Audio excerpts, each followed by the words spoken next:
Sau- sound ঠিক আছে কিনা একটু জানাবেন।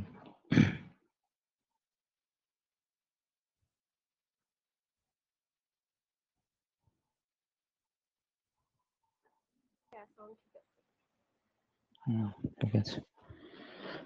আচ্ছা, গত রাতে ক্লাস নেওয়ার পরে ৩টের দিকে মেবি ক্লাস শেষ করলাম। ৩টের দিকে ক্লাস শেষ করার পরই আসলে আমি ব্যাড নিউজ পেয়েছিলাম। মানে আমার নানি হঠাৎ করে স্ট্রোক করে ওই রাত ৩টার দিকেই। তারপর থেকে বগুড়ায় গ্রামে সারিকান্দি থানায়। তো ওখান থেকে অত রাতে সেহরির সময়টাতে কোনোমতে ম্যানেজ করে ওখান থেকে বিভিন্নভাবে এখান থেকে ফোন দিয়ে ডিরেকশন দেওয়ার মাধ্যমে দ্রুত গতিতে জিয়া মেডিকেলে সকালে ফজর পরপর নিয়ে এসে ভর্তি করানো হয়েছে। এই বয়সে স্ট্রোক হলে যেটা হয় আরকি, তারপর থেকে আসলে ওইভাবে ঘুমাইতেই পারিনি এখন পর্যন্ত। এখান থেকে ডিরেকশন দিতে হচ্ছে ভর্তির পরে কোনটার পর কি করবে না করবে। মূলত আমি ওই ফজরের নামাজ পড়েই আবার রওনা দিতে যাচ্ছিলাম। মেবি তখন আপনার ক্লাসটা হইতো না। তো রওনা দেওয়ার আগে দেখা গেল যে আমি নিজেও একটু অসুস্থ হয়ে পড়লাম। আমারও বুক ব্যথা শুরু হয়ে গেল। তো চিন্তা করে তখন আর রওনা দিলাম না। ফোনে শুয়ে মানে শুয়ে বসে থেকেই ডিরেকশন দিলাম, রেস্ট করলাম, একটু ঘুমানোর ট্রাই করলাম। ওইভাবেই তারপর থেকে চলছে। এখন মোটামুটি একটু স্টেবল আছে। এইজন্য ক্লাসটা শুরু করলাম। এটাও একটা বড় দায়বদ্ধতার মধ্যে আছি। খুব দ্রুত ক্লাসগুলো শেষ করে দেওয়ার জন্য। যদি আজকে বগুড়া চলে যেতাম তাহলে দেখা গেল যে আজকে যেহেতু সারাদিন, কালকেও আমার মোস্ট প্রবাবলি থাকা লাগতো ২ দিন। এখন যেহেতু সুস্থ আছে, আমি যদি আ ১ম হাফের ক্লাসটাও নিতে পারি আজকে এই পর্যন্ত। পরের হাফে কি হবে এখন পর্যন্ত বলতে পারছি না। তো ১ম হাফটা আপাতত প্রসিড করি। পরের হাফটুকু পরে দেখা যাবে। ঠিক আছে?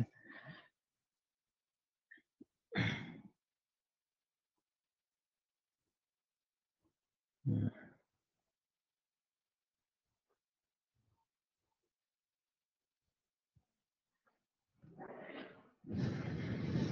ঠিক আছে। দেখেন ৪৫তম বিসিএস প্রিলিতে যেটা আগে এটা আপনারা জেনেছিলেন যে একটা ধারণা দেওয়া হয়েছিল যে ১১০ টা প্রশ্ন এখান থেকে কমন আসছে ১০ প্লাস। আর এমন ১০ টা প্রশ্ন ছিল যেগুলো আপনি না পড়ে উত্তর করতে পারবেন। এটার একটা কিন্তু বোনাস পয়েন্ট যেটা আগে বলা হয় নাই।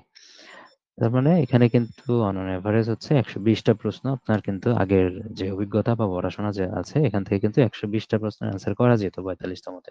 সর্বশেষ যারা ৪৫ তম দিয়েছিলেন। তাহলে বিগত প্রশ্ন সলভের গুরুত্বটা অলরেডি আপনারা বুঝে গেছেন। আর এখন যেটা করতে হবে আপনাকে রিভিশনের গুরুত্বটা দিতে হবে।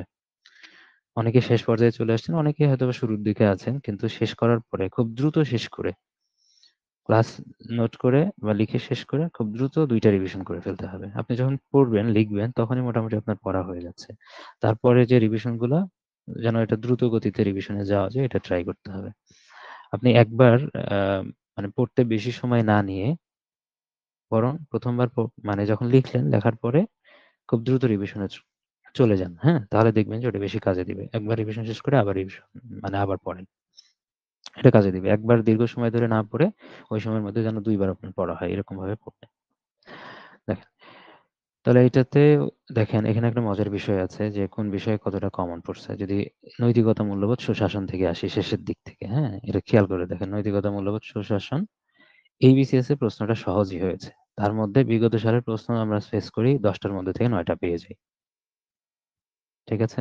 আর আপনারা যারা ৪,০০০ এমসিকিউ ব্যাচে আছেন বা মেইন কোর্সে যারা আছেন, আ নৈতিকতা মূল্যবোধের যে একটা মাস্টার ক্লাস আছে, তো ওখান থেকে কিন্তু বাদবাকিটাও কমন পড়ে যায়। মানে ১০ টার মধ্যে ১০ টাই কিন্তু লেকচার থেকে কমন পড়ে যায়। কিন্তু বিগত সালের প্রশ্ন থেকে কিন্তু ৯ টা কিন্তু এখানে আসছে। ভূগোল 50%, কম্পিউটার তথ্য প্রযুক্তি এটা একদম সহজ হয় নাই। এটাও 50% এর কাছাকাছি ৭ টা। বিজ্ঞান তো আমি বলছি ৪৪ এও কঠিন হইছে, ৪৫ এও কঠিন হইছে। তো এখানে ১৫ টার মধ্যে ৬ টা পাওয়া অনেক বিশাল কিছু। মানসিক দক্ষতা, গণিত মোটামুটি যেরকম আসে ওরকমই হয়েছে। তবে এরও বেশি আমরা দেখেছি। তবে এটা কিন্তু এভারেজ মার্ক আমরা দেখেছি। ১৫ টার মধ্যে ৮-৯ টা কিন্তু গাণিতিক যুক্তি বা মানসিক দক্ষতার মধ্যে আসে। মানসিক দক্ষতার মেক্সিমাম প্রশ্ন আছে যেগুলা না পড়েও পারা যায়, এরকম অনেক প্রশ্ন আছে। আন্তর্জাতিকে ১০ টা প্লাস হইছে মানে এনাফ।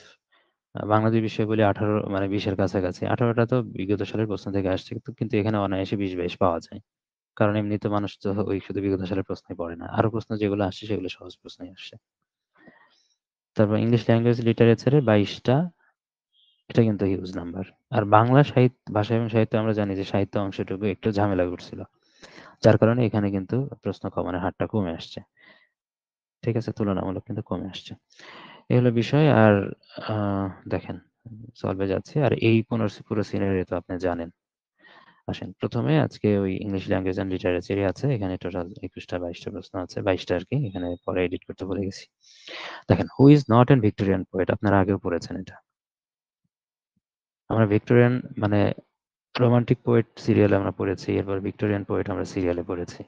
তার মধ্যে দেখেন আলফ্রেড, একদম সিরিয়ালে কিন্তু এগুলো শুরুতেই ছিল। ১ম ৩ টার মধ্যেই ছিল।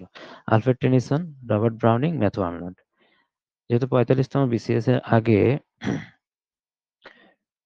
কিন্তু ওই মেইন কোর্স যেটা বিসিএস প্রিলি মেইন কোর্সটার ক্লাসগুলো আমি নিয়ে শেষ করেছি। তার মানে ওখান থেকে ডিরেক্ট কিছু কমন আসা মানে হচ্ছে ধরেন লেকচার থেকে মানে কতটা ওটা সহজ করা গেছে ইংলিশ লিটারেচার সেটা আপনারা বুঝতে পারবেন এখান থেকে। তো উইলিয়াম ওরসটটা তো এটা একদম সহজ প্রশ্ন। এটা রোমান্টিক যুগের। আমরা বহুবার পড়েছি। আর বাদবাকি যে ক্যারেক্টার গুলো আছে, যে নামগুলো আছে এগুলো সবই হচ্ছে ভিক্টোরিয়ান যুগের। ঠিক আছে? এই নামগুলোও কিন্তু পড়েছি। দেখেন যেভাবে মেইন ক্লাসে দেওয়া হয়েছিল আমরা জানি ভিক্টোরিয়ান পিরিয়ডের এটার রেঞ্জটা কত? ১৮৩২ থেকে ১৯০১ রিভিশন হলো। এই যে Alfred Tennyson, Robert Browning, Matthew Arnold. দেখেন সিরিয়ালে ৩ টাই কিন্তু আছে। একদম মোস্ট ইম্পোর্টেন্ট যেটা। এখানে ৩ টা দিয়েছে। কিন্তু আমরা চার্লস ডিকেন্সও আমরা পড়েছি। ইম্পোর্টেন্ট একদম। চার্লস ডিকেন্স তো ভিক্টোরিয়ান যুগের একদম ফেমাস নোবেলিস্ট। তার যত নোবেল আমরা পড়লাম ১০-১২ টার মতো। তারপর থমাস হার্ডি। এই ৬ টা পর্যন্ত আপনাকে পড়তেই হবে মাস্ট। মানে ৫ টা পর্যন্ত জানা থাকতেই হবে। তারপর উইলিয়াম ম্যাকক্রিস থ্যাকারে আছে, R L. Stevenson, Emily Bronte, George Eliot আছে। তারপরে এডগার অ্যালান পো আছে। তো জর্জ ইলিয়ট আমরা আসতে দেখেছি বিভিন্ন সময়। এমিলি ব্রন্টির আবার বোন সম্পর্কে আমরা পড়েছি। Charlotte Brontë, Emily Brontë. এগুলো কিন্তু পড়েছি। তারা ২ বোন ২ টার রাইটিংস করেছে। মানে গুরুত্বপূর্ণ ২ টা রাইটিংস আছে তাদের। তাহলে এইটা কিন্তু আপনারা অলরেডি আমরা এখান থেকে ৬ টার মতো পড়েছি এর আগে। বাদবাকিগুলো এখানে আছে। তবে গুরুত্বপূর্ণ ওই ৫ টার মধ্যে থেকে দেখা যাবে যে কভার করে যায় একদম। মানে জেনুইন যে প্রশ্নগুলো হয় সেভাবে। আর যদি কঠিন প্রশ্ন হয় বাদবাকিগুলো একটু দেখতে হবে যে তারাও কিন্তু ইম্পোর্টেন্ট রাইটার আছে এই যুগের। খেয়াল রাখবেন এটা। তারপর আসি Which of the following novels was written by George Orwell? আগেও আমরা এই ব্যাখ্যাগুলোর মধ্যে নিয়ে আসছি এবং ব্যাখ্যাগুলো থেকে বিগত প্রশ্ন থেকেও এরকম কমন। এবং আমাদের লেকচারগুলো থেকে কমন। লেকচারে কিন্তু এভাবে দেওয়া হয়েছিল। যে জর্জ অরওয়েলের ব্যাপার হচ্ছে কি তার রিয়েল নেমটা কি? এটা একটু important. Eric Arthur Blair. Arthur Blair. আর তার নোভেলগুলো হচ্ছে এনিম্যাল ফার্ম, এর আগেও পড়েছি। মোস্ট পপুলার অ্যালিগরিক্যাল নভেল এটা। রূপকধর্মী একটা নভেল। 1984 যেটা কিনা এখানে শর্ট ফর্মে আছে। এটা ফুল ফর্মে থাকতে পারে। হোমেস টু ক্যাটালোনিয়া এটা আছে। এর সাথে আমরা আরো একটা পড়েছিলাম যে বার্মিজ ডে এটা পড়েছিলাম। আপনাদের লিখে দিয়েছিলাম এর আগে। এখানে নাই যদিও। বার্মিজ ডে কিন্তু লিখে দিয়েছিলাম। আর তার একটা স্টোরি আছে শুটিং অ্যান এলিফ্যান্ট। এর আগে যখন স্টোরি রাইটার সম্পর্কে কয়েকজনের কথা বলেছিলাম তখন কিন্তু জর্জ অরওয়েলের এই শুটিং অ্যান এলিফ্যান্টটাও ছিল। আগেও আপনারা পড়েছেন। সাথে আর এক্সট্রা কি পড়েছিলাম আমরা? বার্মিজ ডে পড়েছিলাম। BURMEAC বার্মিজ মানে বার্মা যেটা বার্মিজ ডে এটা পড়েছিলাম। খেয়াল করেন তার মানে এটা হলো অ্যান্সার। আর brave new world, a clockwork orange, for whom the bell tolls. For whom the bell tolls সম্পর্কে আমরা জানি এটা আর্নেস্ট হেমিংওয়ের নোভেল। এটা জানি। কিন্তু brave new world, a ক্লকওয়ার্ক orange এই রাইটার গুলো সম্পর্কে আমরা কখনো এর আগে পড়ি নাই। ঠিক আছে? এবং এই রাইটিং সম্পর্কেও আমাদের ধারণা নাই। কিন্তু অপশনগুলোর মধ্যে সেট হয়েছে। এই অপশনগুলোর মধ্যে সেট হওয়ার কারণে আমরা এগুলো পড়ব। তাছাড়া আর কোনো কারণ ছিল না। কারণ পরবর্তীতে এই অপশনগুলো থেকে আবার প্রশ্ন হতে পারে। তখন আমরা বলতে পারব না এই প্রশ্নটা কেন হলো? কঠিন হলো। যদি হয় যে যদি আসে ব্রেভ নিউ ওয়ার্ল্ড এটা কার লেখা? এই নামটা অনেকে পড়েছেন অ্যাডলাস হাক্সলি। নামটা অনেকে এর আগে পড়েছেন। এই নামটা অনেকে পড়েছেন। তারপরে এ ক্লকওয়ার্ক অরেঞ্জ এই নামটা সিউর হচ্ছে পড়েন নাই। Anthony Burgess. অ্যান্থনি বার্গেসের লেখা হচ্ছে এ ক্লকওয়ার্ক অরেঞ্জ। তাহলে এই ২ টা কষ্ট করে আপনাকে মুখস্থ করতে হবে। এটা আপনাকে কষ্ট দিবে আরকি। ব্যাপারটা এরকম।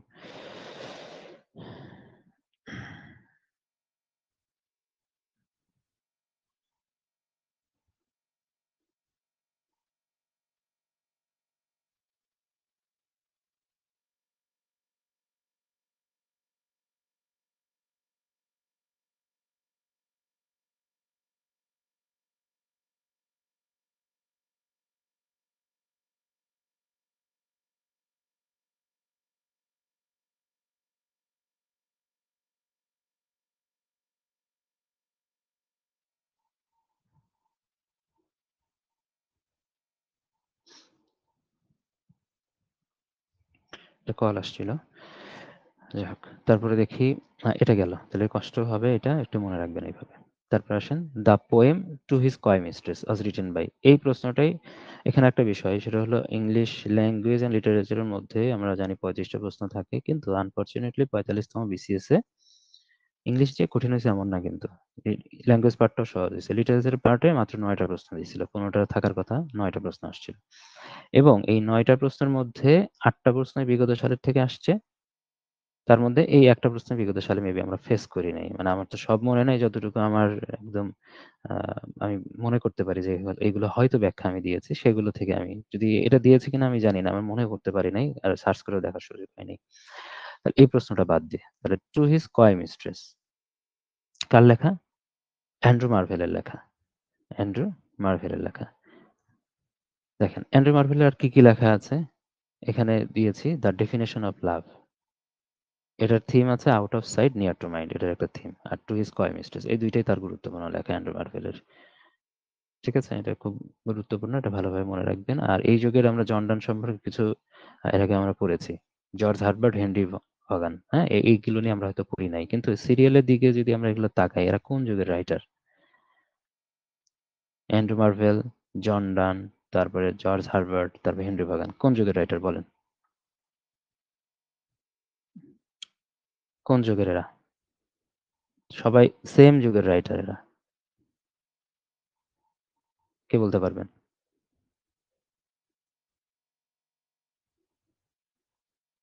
জন ডান তো অনেকে জানেন। কোন যুগের?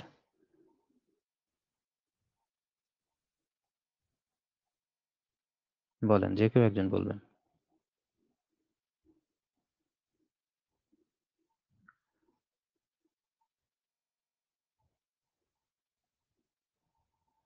পাচ্ছেন না কেউ?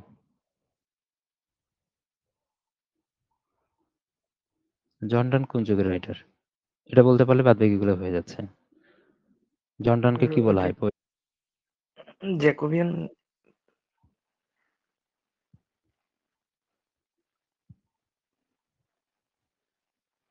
হুম, ঠিক আছে। তারপর দেখেন, দেখেন জন ডান, আমি যে অপশনগুলো এখানে খেয়াল করেন যে অপশনগুলোর সিরিয়ালটা কি আছে। জন ডান, জন অ্যান্ড্রু মার্ভেল, জর্জ হারবার্ট আর হেনরি ভগান। এটা তো এখান থেকে দিয়েছি। আর বাদ বাকিগুলো আমরা জন ডান সম্পর্কে কিছু পড়া পড়েছি। এই দেখেন, জন ডান, অ্যান্ড্রু মার্ভেল, হেনরি ভগান আর জর্জ হারবার্ট, এই 4টা অপশনই কিন্তু এখানে আছে। 4টা অপশনই কিন্তু এখানে আছে। এখন আমরা জন ডানটা একটু রিভিশন করি, এখানে কি কি আছে। যেগুলো আমরা পড়েছি, তাকে পোয়েট অফ লাভ বলা হয়, তারপর লিডার অফ মেটাফিজিক্যাল পোয়েট বলা হয়। মেটাফিজিক্যাল, তার এখানকার যারা আছে সবাই মেটাফিজিক্যাল পোয়েট। তার মানে তাকে কি বলা হচ্ছে? মেটাফিজিক্যাল পোয়েটের লিডার বলা হচ্ছে। দ্য সানরাইজিং আছে, গুড মরো আছে, ফর হুম দ্য বেল টুজ, এই কথা একটা ভুলে গেছি তখন যে পড়লাম 2 নম্বরে, যে ফর হুম দ্য বেল টুজ, ওটা আর্নেস্ট হেমিংওয়ের নোভেল ছিল, কিন্তু এই নামে কিন্তু একটা কবিতা আছে জন ডানের, টুইকনাম গার্ডেন। এই কয়টা। তারপরে এই বিষয়, এর বাইরেও আরো কিছু আমরা পড়েছি, যেমন দ্য ক্যানোনাইজেশন পড়েছিলাম, জন ডানের এই উক্তিটা, for God's sake hold your tongue এবং লেট মি লাভ। ক্যানোনাইজেশনের মধ্যে আছে শেষের কবিতাতে রবীন্দ্রনাথ ঠাকুর এটা বলেছে কার মুখ দিয়ে? অমিতের মুখ দিয়ে বলেছে লাবণ্যকে। এটা আমরা পড়েছি। এই কোটেশনটা আমাদের পড়া আছে। বাদবাকি 2টা কোটেশন মেবি আমরা পড়ছি কিনা মনে নাই। I wonder by my truth, মানে সত্যের দ্বারা আমি ওন্ডার, বিস্মিত হয়ে যাই। হোয়াট দো and I did till we love, মানে আমাদের দেখার হওয়ার আগ পর্যন্ত বা ভালোবাসার পূর্বে আমরা কি করতাম, সেটা ভেবে আমি বিস্মিত হয়ে যাই। তারপর for love, all love other sides, control and make a little room and everywhere. এটা গুড মোরের মধ্যে আছে। 3টা লাইন, প্রথম লাইনটা আমরা যে পড়েছি এটা শিওর কয়েকবার পড়েছি। বাদ বাকি 2টা লাইন একটু পড়ে ফেলবেন।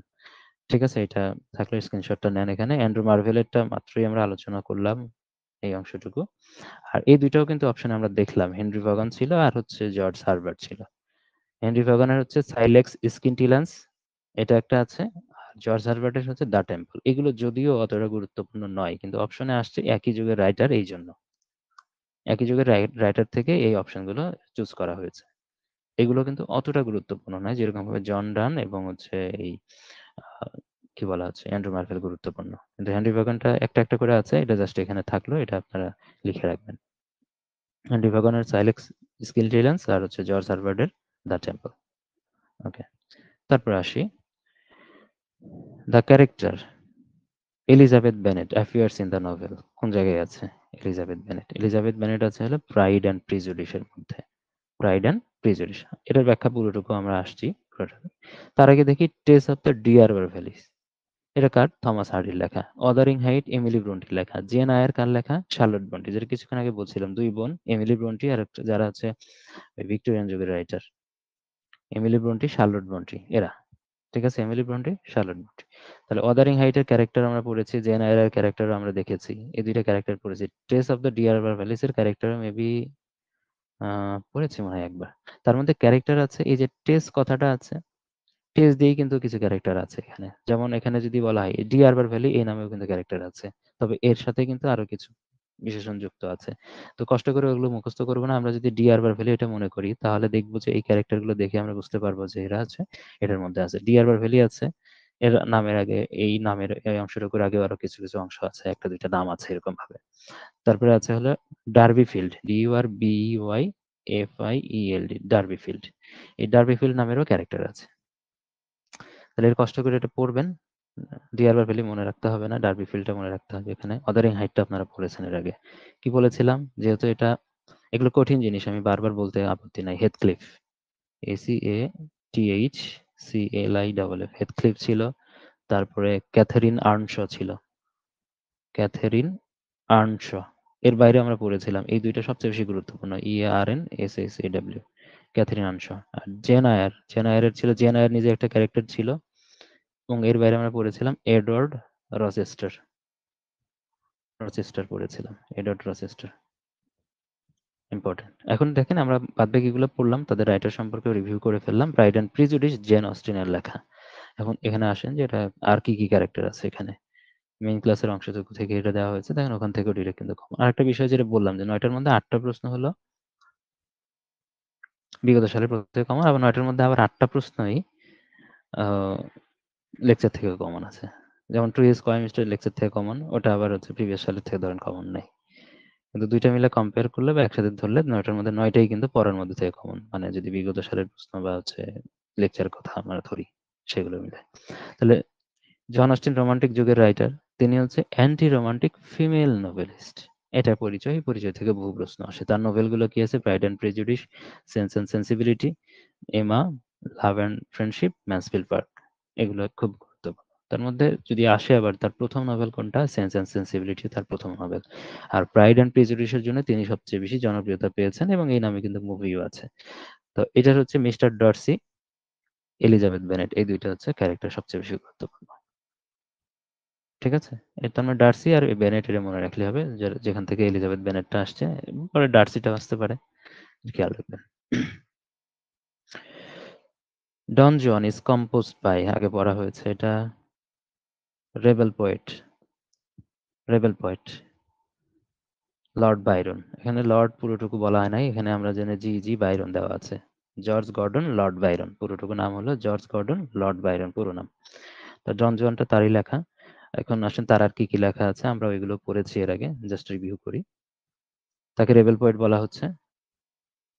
তার আর কি, কি বই আছে? বই আছে heaven and earth. Heaven and earth এটা আছে। তারপরে পোয়েম আছে চাইল্ড হ্যারল্ড পিলগ্রিমেজ। হ্যাঁ, এটা কিন্তু খুব গুরুত্বপূর্ণ। দেখা যাবে যে সামনে কোনো একটা পরীক্ষায় এটা চলে আসছে। চাইল্ড হ্যারল্ড পিলগ্রিমেজ দেখে মনে হবে পড়া আছে, পড়েছেন, কোথায় পড়েছেন এই জিনিসটা হয়তোবা মনে থাকবে না। যদি এটা সামনে কোনো পরীক্ষাতে যদি ফেস না করেন, একদম ডিরেক্ট ফাইনাল পরীক্ষায় যদি ফেস করেন, তাহলে তখন কিছু সময় সমস্যা হইতে পারে। হয়তো অন্য অপশনগুলো বাদ দিয়ে আপনি তখন আসতে পারবেন। অনেক সময় এই জায়গাতে সমস্যা হইতে পারে যে এটা কার মধ্যে পড়েছেন। দ্য ভিশন অফ জাজমেন্ট এটা আছে। ডন জন হল তার এপিক। কোন ধরনের? এটা সাহিত্যকর্ম, এটা একটা মহাকাব্য এপিক। দ্য ব্যালাড আছে she walks in beauty like the night. এটা একটা গীতি কবিতা। আর কোটেশন আমরা এর আগে পড়েছি revenge is sweet specially to women. এটা আমরা আগে পড়েছি এই কোটেশনটা।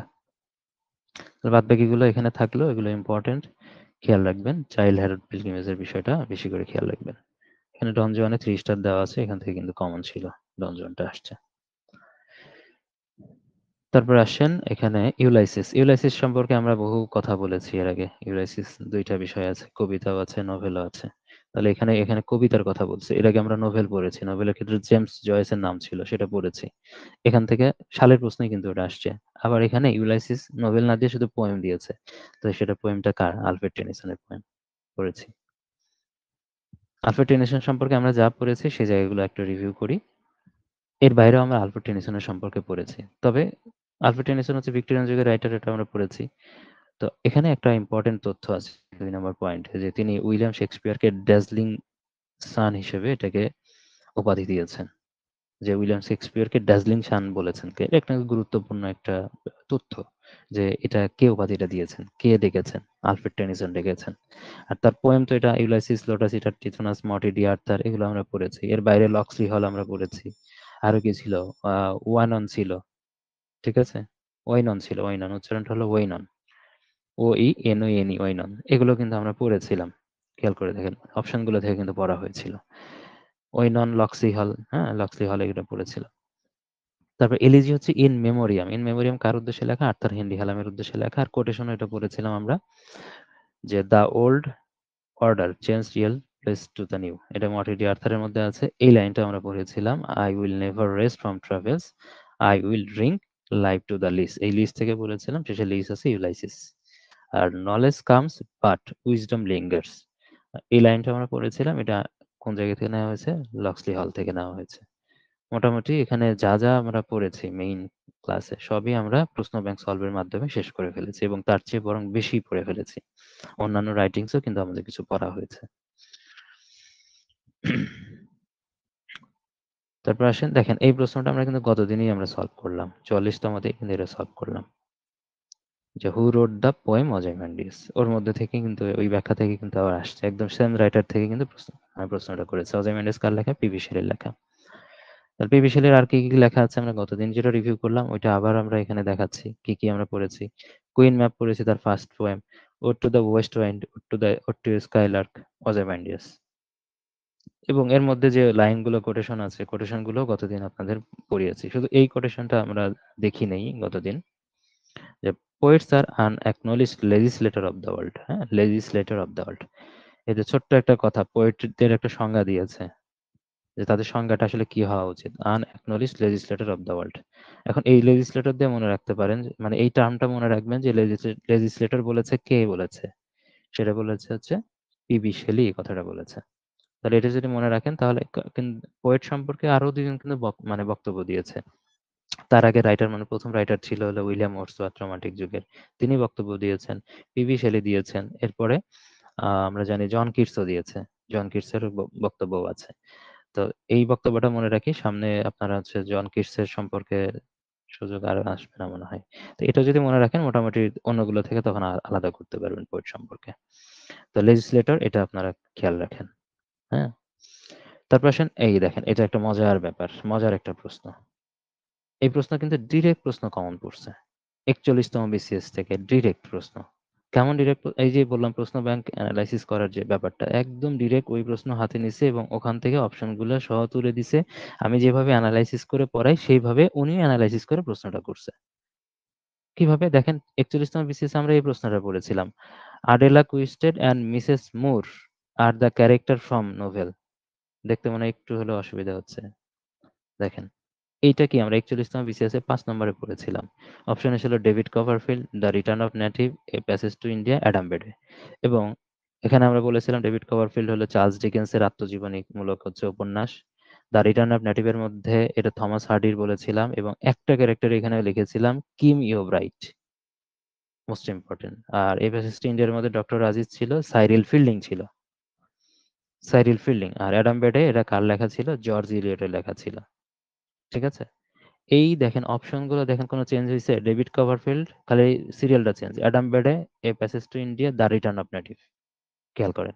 অপশন পর্যন্ত কিন্তু চেঞ্জ করে নাই। অপশন সেম অপশনে দিয়েছে। প্রশ্নটা হয়েছিল আডেলা কোয়েস্টার এন্ড মিসেস মুরটা হলো প্যাসেজ টু ইন্ডিয়ার মধ্যে, এখান থেকে ক্যারেক্টারটা দিয়েছিল। দ্য রিটার্ন অফ নেটিভ এর কিম ইও ব্রাইট, যেটা আমরা এখানে লিখেছি, জাস্ট এখান থেকে ইম্পর্টেন্ট যে ক্যারেক্টার প্রোটাগনিস্ট, তাকে নিয়ে এই প্রশ্নটা করেছে।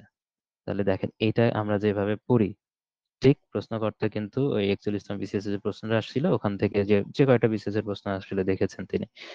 তার মানে এইটা কিন্তু ওখান থেকেই ডিরেক্ট পিক করছে। এটা কোনোভাবে সন্দেহ হওয়ার উপায় নাই যে এটা কোনোভাবে মিলে গেছে। হয়তো ১টা ২টা অপশন মিলতো। ৪টা অপশনে যদি সেম অপশন থাকে, তো ডেফিনিটলি ৪১তম বিসিএস এর ওই প্রশ্নটা বের করে ওখান থেকেই করছে এবং ওখান থেকে এই মানে ক্যারেক্টারটা কিন্তু সেট করছে। তার মানে এটা বিগত সালের প্রশ্ন থেকে কমন আসছে। আর এই ক্যারেক্টারটা আমরা অবশ্য মেইন লেকচারে পড়ি নাই। মানে যখন আমরা প্রিলি মেইন কোর্স করেছি। তার মানে এটা হচ্ছে প্রিলি মেইন কোর্স থেকে আসে নাই কিন্তু বিগত সাল থেকে আসছে। তাহলে এই ২ টা ভাইস ভার্সা ছিল। 2 is কয় মিস্টেক্স থেকে। তাহলে দেখেন এই প্রশ্নটা কিন্তু মানে আমি নিজেও যখন সলভ করলাম তখন নিজেও আমি মজা পাইছি। এই মজাটা আপনাদের সাথেও শেয়ার করলাম। দেখেন অপশন সহ সেট। তাহলে এখানে যে ব্যাখ্যাটা দেওয়া আছে আর কিন্তু লেখা লাগলো না। ওই ব্যাখ্যাগুলোই সেম। এখন এক্সট্রা করে যদি বলা যায় যে আবার যদি এখানে যেমন অ্যাডাম বেডে আর ডেভিড কপারফিল্ড সম্পর্কে আমরা কিছু জেনেছি। যেমন ডেভিড কপারফিল্ডের ক্যারেক্টার কিন্তু ডেভিড কপারফিল্ড নিজেই একটা। কেন নিজেই একটা ডেভিড কপারফিল্ড নিজে থাকবে? কারণ এটা একটা আত্মজৈবনিক একটা উপন্যাস। ঠিক আছে? তার মানে ওই ক্যারেক্টারটা থাকবেই। কপারফিল্ড থাকবে। এখানে আরো একটা ক্যারেক্টার আছে। ফিল্ড দিয়েই আছে। সেটা হলো উইকফিল্ড। উইকফিল্ড। এর সাথে সামনে আরো কিছু নাম থাকতে পারে। সেটা নিয়ে খুব বেশি ওরিড হওয়ার কিছু নাই। তবে আজকে কিন্তু আরো একটা ফিল্ড পড়লাম আমরা। ডার্বি ফিল্ড পড়েছি। Derby field. সেই ডার্বি ফিল্ড আর ডি আরবার ভ্যালিস। ডির সাথে মনে রাখবেন ডি আরবার ভ্যালিসের মধ্যে ডার্বি ফিল্ড যেটা মাত্রই পড়লাম। আর এখানে কপারফিল্ডের সাথে উইকফিল্ড এখানে নিবেন। ঠিক আছে? আর passage to India doctor Aziz Cyril Fielding এটা বলাই আছে। রিটার্ন অফ নেটিভ এটা কিমিও ব্রাইট আছে। আর এখানে অ্যাডাম বেডে হচ্ছে জর্জ ইলিয়টের লেখা। এটা মনে রাখবেন। অ্যাডাম বেডের ক্যারেক্টার গুলো খুব বেশি গুরুত্বপূর্ণ নয়। অ্যাডাম বেডের নিজেও একটা ক্যারেক্টার আছে। আরেকটা আছে আর্থার ডোনিথর্ন। অ্যাডাম বেডের নিজে একটা ক্যারেক্টার যদি কেউ পড়তে চান এটা অতটা গুরুত্বপূর্ণ নয়। হ্যাঁ, সবগুলো থেকেই যে আসবে এমন না। যেরকম ভাবে রিটার্ন অফ নেটিভ অনেক গুরুত্বপূর্ণ ছিল। আর্থার ডোনিথর্ন। এটা হচ্ছে অ্যাডাম বেডের। অ্যাডাম বেডের নিজেও একটা ক্যারেক্টার, আরেকটা ক্যারেক্টার এটা আছে। শুধু এই ২ টা ক্যারেক্টারের সীমাবদ্ধ না। এর বাইরে প্রচুর আছে। যেটা সবচেয়ে বেশি গুরুত্বপূর্ণ মনে হয়েছে সেগুলোই লিখে দিয়েছি। ওকে। তারপরে আসি ৯ নম্বরে। Desdemona is a character is following the Shakespeare's play. আমরা গতদিনও এটা দেখেছি। ওথেলোর মধ্যে আছে। এবং ওই যে হ্যামলেট, ম্যাকবেথ, ওথেলো সিরিয়ালে পড়েছি। তারপর কিং লিয়ার ছিল। গতদিনও কিন্তু আমরা এই ক্যারেক্টারগুলো সবই রিভিশন করেছি। এবং সেটা আমি এটাই দেখিয়েছিলাম আপনাদের। দেখিয়েছিলাম এটাই। ঠিক আছে? এটাই কিন্তু দেখিয়েছিলাম। তো এটাই মনে রাখলেই চলছে। আবার গতদিনও হয়েছে। এটা আবার এখানে হলো। আবার আমি বলি হ্যামলেটে কি আছে? হ্যামলেট থাকবে, গার্ট্রুড থাকবে, ক্লডিয়াস থাকবে, ওফেলিয়া থাকবে, ফিয়ান্সে। হোরাসিও আছে। ম্যাকবেথে স্কটল্যান্ডের কাহিনী, ডানকান, ম্যাকবেথ তো থাকবেই। থ্রি উইচেস আছে, বানকুরি আছে, ম্যাকডভ আছে। এগুলো বলেছিলাম। আর ওথেলো, ডেসডিমোনা, ইয়াগো, ক্যাসিও, এমিলিয়া। ঠিক আছে? এগুলো হচ্ছে ক্যারেক্টার। ওকে। তারপরে আসেন হি insisted on living the house. এই যে প্রশ্নটা আসছিল এই ইনসিস্টেড অন নিয়ে কিন্তু আমরা বিগত সালের প্রশ্ন আমরা অনেকগুলো সলভ করেছি। ইনসিস্টেড অন দিয়ে আরো ২ টা প্রশ্ন আসছে বিগত সালেই আসছে। কিন্তু একদম এটার মতো করে আসছে যেটা সেটা ৩৬তম বিসিএস আসছিল এই প্রশ্নটা। He insisted on my going there. এইজন্য আমি বলেছিলাম ইনসিস্টেড এর পরে অন হয়। অন এর পরে যে যেটা বসবে সেটা হচ্ছে পজেসিভ প্রোনাউন বসবে। এখানে তখন মাই ছিল। এখানে যে যেহেতু শি আসছে তার মানে এখানে আবার she insisted on dash living his house. মানে সে ইনসিস্ট করলো, নিষেধ করলো তার যেন সে যেন বাড়িটা ছেড়ে না যায় এটা বলছে। তাহলে she insisted on his living the house. এটার মতো পজিটিভ যেটা আছে। আবার এখান থেকে আরেকটা জিনিস আমরা জানি যে ইনসিস্টেড অন এর পরে যদি যে ভার্বটা থাকে সে ভার্বের সাথে কি হয়? আইএনজি যুক্ত হয়। এটাও একটা কিন্তু মানে কারেকশনের মধ্যে পড়ে। কারেকশনের মধ্যে থেকে কিন্তু আসতে পারে। ইনসিস্টেড অন এর পরে যে ভার্বটা থাকবে সেটা ডেফিনিটলি কি থাকবে? ডেফিনিটলি ভার্বের সাথে আইএনজি হবে। এই সাইডের লেখাগুলো একটু অস্পষ্ট বোঝা যাচ্ছে কিন্তু এটা অতটা ইম্পোর্টেন্ট না। মানে জাস্ট বোঝানোর জন্য যে এটা ওখান থেকে আমরা এর আগেও সলভ করেছি এটা। দেখেন এখানে পার্সোনাল প্রোনাউনের মধ্যে মানে যেগুলো আছে যেমন সাবজেক্টিভ ফর্ম থাকে, অবজেক্টিভ ফর্ম থাকে, পজিটিভ ফর্ম থাকে। সাবজেক্টিভ এবং অবজেক্টিভ ফর্মগুলো ভালোভাবেই পারি। অনেকের ক্ষেত্রে পজিটিভ এর মধ্যে সমস্যা হয়। পজিটিভটা এটা মনে রাখবেন। পজিটিভ হচ্ছে কারো অধীনে থাকা। পজিটিভ মানে কি? এই যে আমরা বলা হয় না সে বেশি পসেসিভ মানে কারো অধীনে চলে গেছে। ব্যাপারটা এরকম। তাহলে পজিটিভ ফর্ম মানে যে প্রোনাউনটা আপনি ব্যবহার করবেন ওটাকে এমনভাবে আপনি এই পজিটিভ ফর্মগুলো আপনারা জানেন। কিন্তু সেগুলো এমনভাবে ব্যবহার করতে হবে যেটা ব্যবহার করলে তার নিজের থাকা বোঝাবে। সেটাই তার পজিটিভ ফর্ম। যেরকম I ব্যবহার করলাম, মি ব্যবহার করলাম। ঠিক আছে? মানে সাবজেক্টিভ, অবজেক্টিভ হলো। কিন্তু I এবং মি দ্বারা কি আমার এই জিনিসটা কিন্তু কিছু বোঝালো? আমার পজিটিভ বা আমার আয়ত্তে আছে কিছু বোঝালো? বোঝালো না। কিন্তু জানেন, ও জানেন, ও আপনি জানেন। এই টা হলো পজিটিভ। মানে যেটার দ্বারা আপনার আয়ত্তে থাকা বোঝাবে। বা যার সম্পর্কে কথা বলবেন তার আয়ত্তে থাকা বোঝাবে। সেটা হচ্ছে পজিটিভ। ঠিক আছে? আবার একটু।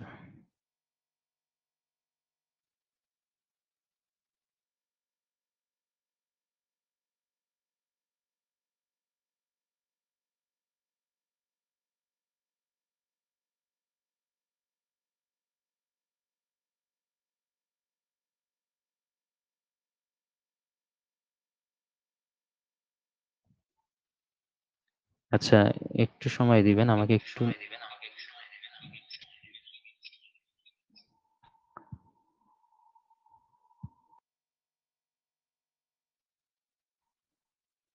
২ মিনিটের জন্য আমি আসতেছি। আপনারা আগের পড়াগুলো দেখতে থাকেন।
Sorry for interruption.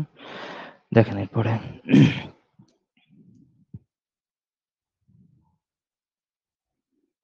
আচ্ছা, এখানে আরো কিছু কথাবার্তা বলার ছিল যেগুলা কিনা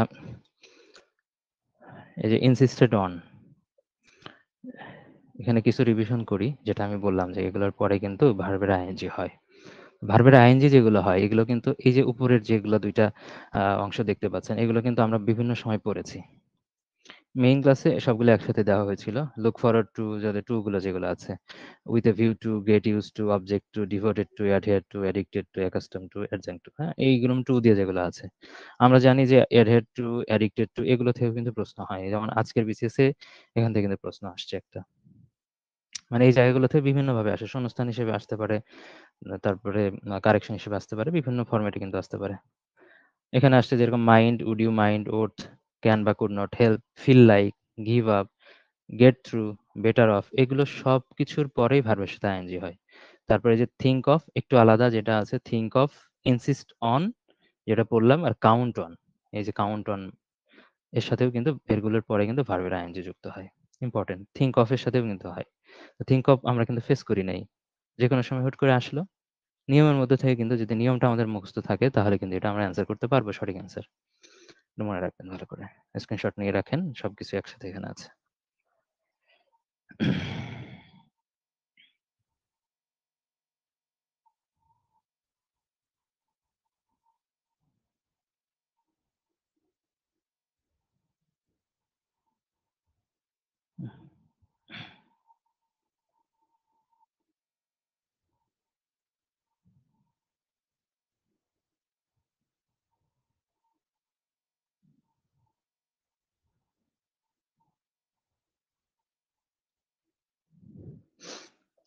ওকে। স্যার আমার তারপরে একটা রিকোয়েস্ট ছিল স্যার।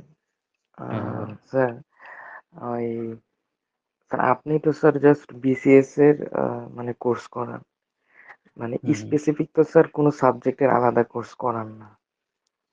হুম, মানে স্যার মনে করেন স্যার অনেকেরই তো স্যার মনে করেন অনেক স্ট্রং জন আছে, মনে করেন সবার তো আর সব জায়গায় উইক না, মনে করেন স্যার কোনো একটা নির্দিষ্ট হুম, সাবজেক্টে মনে করেন তার উইক পয়েন্ট থাকতে পারে, মনে করেন স্যার হয়তো ইংলিশ হুম, বা আন্তর্জাতিক বা সেক্ষেত্রে স্যার হুম। মানে যারা ইন্ডিভিজুয়াল কোনো কোর্স করতে চাচ্ছে তাদের জন্য স্যার বেনিফিট হইতো না যে মানে আমি একটা সাবজেক্টের কোর্স করতে চাচ্ছি, এরকম স্যার যদি কোনো কোর্স মানে লঞ্চ করতেন, মানে এটা আমার মনে হয় এরকম তো স্যার অনলাইনে অনেক আছে।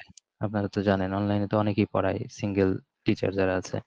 ম্যাথ স্যার অনেক ওগুলো পড়ায়, স্যার, ইংলিশ অনেক। স্যার আমি চাচ্ছি স্যার আপনার কাছ থেকে স্যার, মানে আপনি তো স্যার পুরো ওভারঅল অনেক মানে সব সাবজেক্ট নেন, বাট আপনি স্যার স্পেসিফিক ভাবে কিছু নিলে আমার মনে হয় স্যার মানে বেটার হইতো। মানে আপনার হয়তো হয়তো স্যার সময় হবে না, বাট হুম, এটা স্যার একটু হুম, মাথায় যদি রাখেন আর কি। মানে অনেকেরই স্যার দেখবেন সে স্যার পুরা কোর্সটা হয়তো করা লাগতেছে না, সেক্ষেত্রে সে চাচ্ছে হয়তো স্যার এটা আপনি আপনি রেকর্ডেড ভার্সনও করতে পারেন, মানে একবার করার পরে এটা, বাট এটা স্যার করলে আমার মনে হয় কি অনেকেরই হয়তো সব সাবজেক্টের প্রয়োজন পড়ে না, স্পেসিফিক হয়তো হুম। একটা দুইটা তিনটা একটু লাগে। সেক্ষেত্রে স্যার এরকম যদি পাইতাম সেক্ষেত্রে স্যার খুব ভালোই। কারণ স্যার আপনি স্যার এইটা এখন আপনি স্যার কি বললেন যে অন্যান্য তো অনেক কোর্স আছে স্যার, আপনার কাছে কেন বলতেছি স্যার কারণ আপনি স্যার এক্সট্রা অর্ডিনারি লেভেলের ভাই, অনেক ডিসকাস করে অনেক করে পড়ান তো। এটা করলে স্যার আমার মনে হয় স্যার একটু ভালো হইতো, মানে এটা ভবিষ্যতে যদি স্যার এটা একটু মাথায় রাখতেন আর কি। ঠিক আছে, দেখা যাক। প্রত্যেকটা সিঙ্গেল সাবজেক্ট যদি সিঙ্গেল সাবজেক্ট এক্সপার্ট হওয়ার একটা ব্যাপার থাকে সেটা করা যাবে ধীরে, ধীরে একটা, একটা করে দীর্ঘমেয়াদী সময় লাগবে সেটার। এটা হয় কি এখানে দৃষ্টিভঙ্গিটা ভিন্ন। ধরেন এখানে ১২ টা সাবজেক্ট, সবাই কিন্তু ১২ টা সাবজেক্টে খারাপ না এমন না। অনেকের ম্যাথ পড়াই না লাগে না, ইংলিশও পড়া লাগে না। তো তারাও কিন্তু জি এখানে জি। ভর্তি আছে। তাদের হয়তো হুম। বাদবাকি আরো ৬-৭ টা সাবজেক্ট পড়তে হচ্ছে। সবাই যে এখানে ফুল বেনিফিট নিচ্ছে এমন না। ফুল বেনিফিট নিতেই হবে এমনও না। বাদবাকিগুলোর জন্য কিন্তু তারা ভর্তি হচ্ছে। কিন্তু যাদের একদম কম, যাদের মাত্র ২-৩ টা সাবজেক্টের সমস্যা আছে, তাদের জন্য হয়তোবা সবগুলোতে নাও ঢোকা লাগতে পারে। সেক্ষেত্রে ২-৩ টা সাবজেক্টের সমস্যার ক্ষেত্রে আমি যেগুলো জানি, যেগুলো আমি ফেস করি, কারো হচ্ছে সাধারণ জ্ঞানে থাকে সমস্যা। সাধারণ জ্ঞান বলতে এখানে কিন্তু একটা সাবজেক্টকে বোঝায় না। বাংলা, বাংলাদেশ বিষয়াবলী, আন্তর্জাতিক, ভূগোল এবং নৈতিকতা সবগুলো মিলে সাধারণ জ্ঞানটাকে তারা মানে একসাথে করা হয়। তো এটা যদি বলা হয় তো সাধারণ জ্ঞান মানে হচ্ছে ৪ টা সাবজেক্টই অন্ততপক্ষে বাংলাদেশ আর আন্তর্জাতিক তো অবশ্যই। তাহলে এই ২ টা কভার করতে কিন্তু একটা স্পেসিফিক ভাবে হয়তোবা কোনো সাধারণ জ্ঞানের এক্সপার্টের কাছে পড়া লাগবে, বা যদি এখানে প্রিলি কোর্সে কেউ ভর্তি হয়, তো ৪ টা সাবজেক্ট কভার করা মানে তো মানে প্রিলির সিলেবাসের ৪ ভাগের মধ্যে ৩ ভাগের মধ্যে ১ ভাগ কমপ্লিট হয়ে গেল এখানে। নাম্বারের দিক থেকে যদি আমরা চিন্তা করি আরো বেশি নাম্বার, ৭০ নাম্বার এখানে।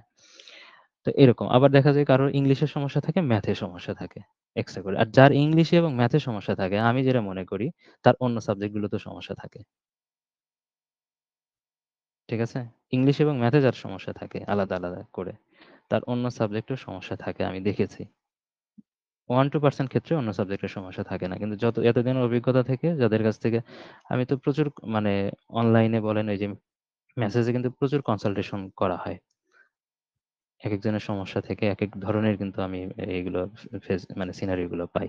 তাদের সাথে কথা বলে মনে হয়েছে যে যাদের ইংলিশ এবং ম্যাথের সমস্যা আছে তাদের শুধু এই ২ টাতে সমস্যা থাকে না, অন্য সাবজেক্ট গুলোতে সমস্যা থাকে। তবে আপনি যেটা বলছেন এটা আমার মাথায় থাকলো। যদি আমি জানি না আজকের পরে কালকে কি হবে, পরশুদিন কি হবে, এগুলো তো আমাদের হাতে নাই।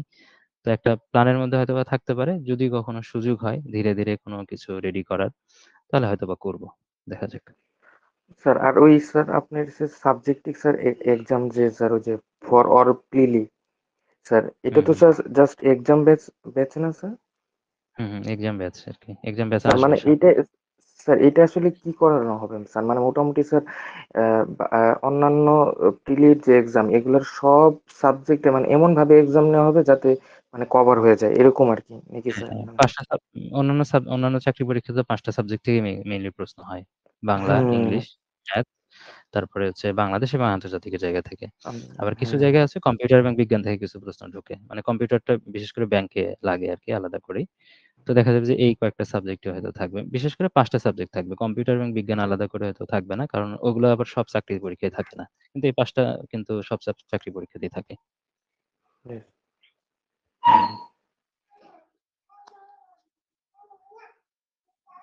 ঠিক আছে। আসো। নিচ্ছি। আমি একটু ডিস্টার্ব করছি।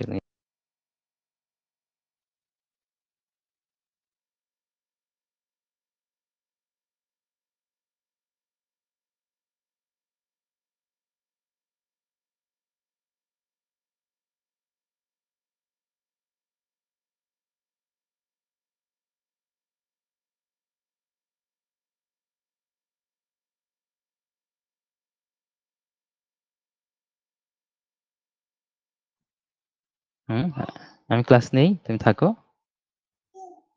চুপ করব? আচ্ছা, থাকো তুমি। দেখেন দ্য ফ্রেজ অ্যাকিলিস হিলস এর আগেও পড়েছি আমরা। অ্যাকিলিস হিল মানে হচ্ছে কারো দুর্বল পয়েন্ট, উইক পয়েন্ট, এটাকেই বোঝানো হচ্ছে।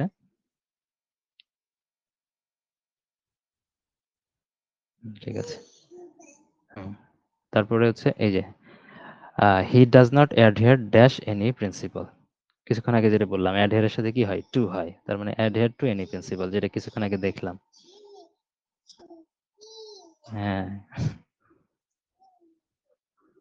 আচ্ছা। তারপরে মিলেনিয়াম, এটা পিরিয়ড। এটা কিন্তু দেখেন আমরা কিন্তু এর আগে পড়েছি মিলেনিয়াম ডেভেলপমেন্ট গোল। সহস্রাব্দ উন্নয়ন লক্ষ্যমাত্রা। ওর মধ্যে মিলেনিয়াম পড়েছেন। মিলেনিয়াম মানে সহস্রাব্দ, মানে হচ্ছে কি?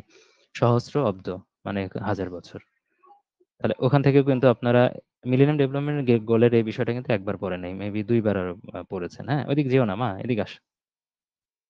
এদিকে আসো। আমার আচ্ছা তুমি এটা নিয়ে খেলো। পড়ে যাবা। এদিকে আসো।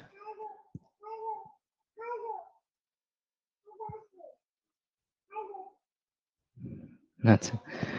তারপরে identify the passive form of the following sentence. এই প্যাসিভটাও অনেকবার হয়েছে, যে গতদিনেও বলেছিলাম যে হু এবং বাই হোম দিয়ে কিন্তু প্রচুর প্রশ্ন আসছে। তাহলে এখানে হু হ্যাজ ব্রোকেন দি জাগ, তার মানে বাই হোম দিয়ে শুরু হবে এটা। ঠিক আছে? তাহলে বাই হোম, হ্যাজ আছে যেহেতু হ্যাজ এর পরে আবার বিন হবে, তার মানে by whom has this jug been broken.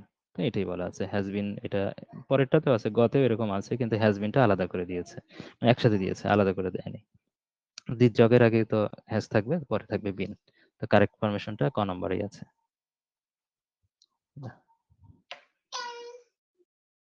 Identify the correct sentence. এখানে আছে মানে ইংলিশদের মতো ইংলিশে কথা বলা, এটাকে আসলে বোঝানো যাচ্ছে। তাহলে কোনটা হবে? She speaks English like the English. মানে লাইক দা ইংলিশ, যেটা ইংলিশ জাতি বলা হচ্ছে, ইংরেজ জাতি, তাদের কথা বলা হচ্ছে, তার আগে হচ্ছে দি হবে, আর সাবজেক্টের আগে এখানে দি হয় না। দেখি দেখি, দাঁড়াও দাঁড়াও। হুম, তাহলে এখানে সে speaks English like the English.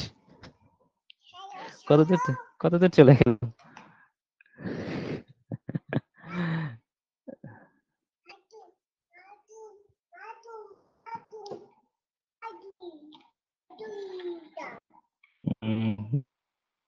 হয়ে গেল এটা।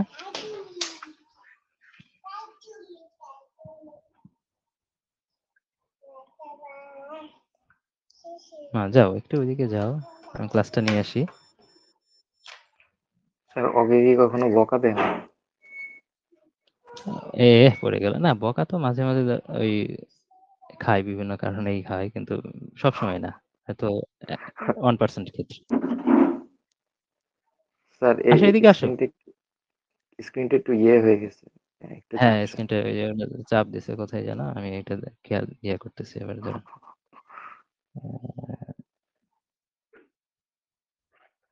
কোথায় যে কি করলো এটা বুঝতেছি না।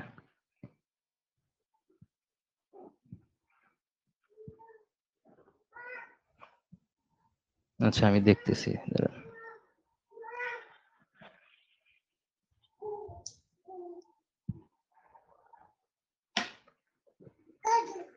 না, কি করলো এটাই না,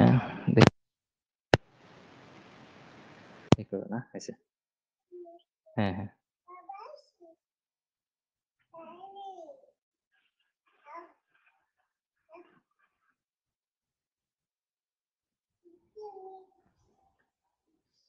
ঠিক আছে এবার।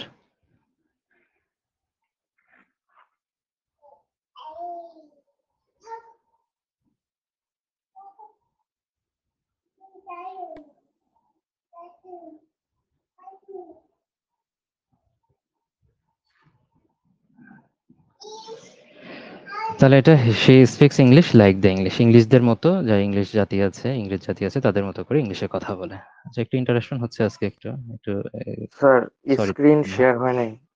স্ক্রিন শেয়ার হয়নি না? আচ্ছা আচ্ছা, ঠিক আছে, সরি।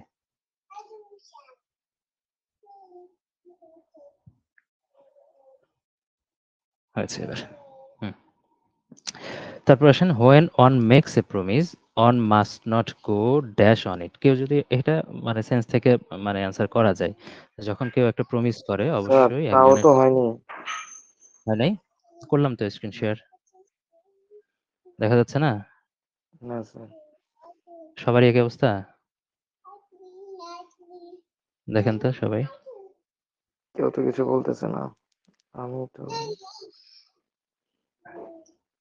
আচ্ছা, আমি আবার করতেছি।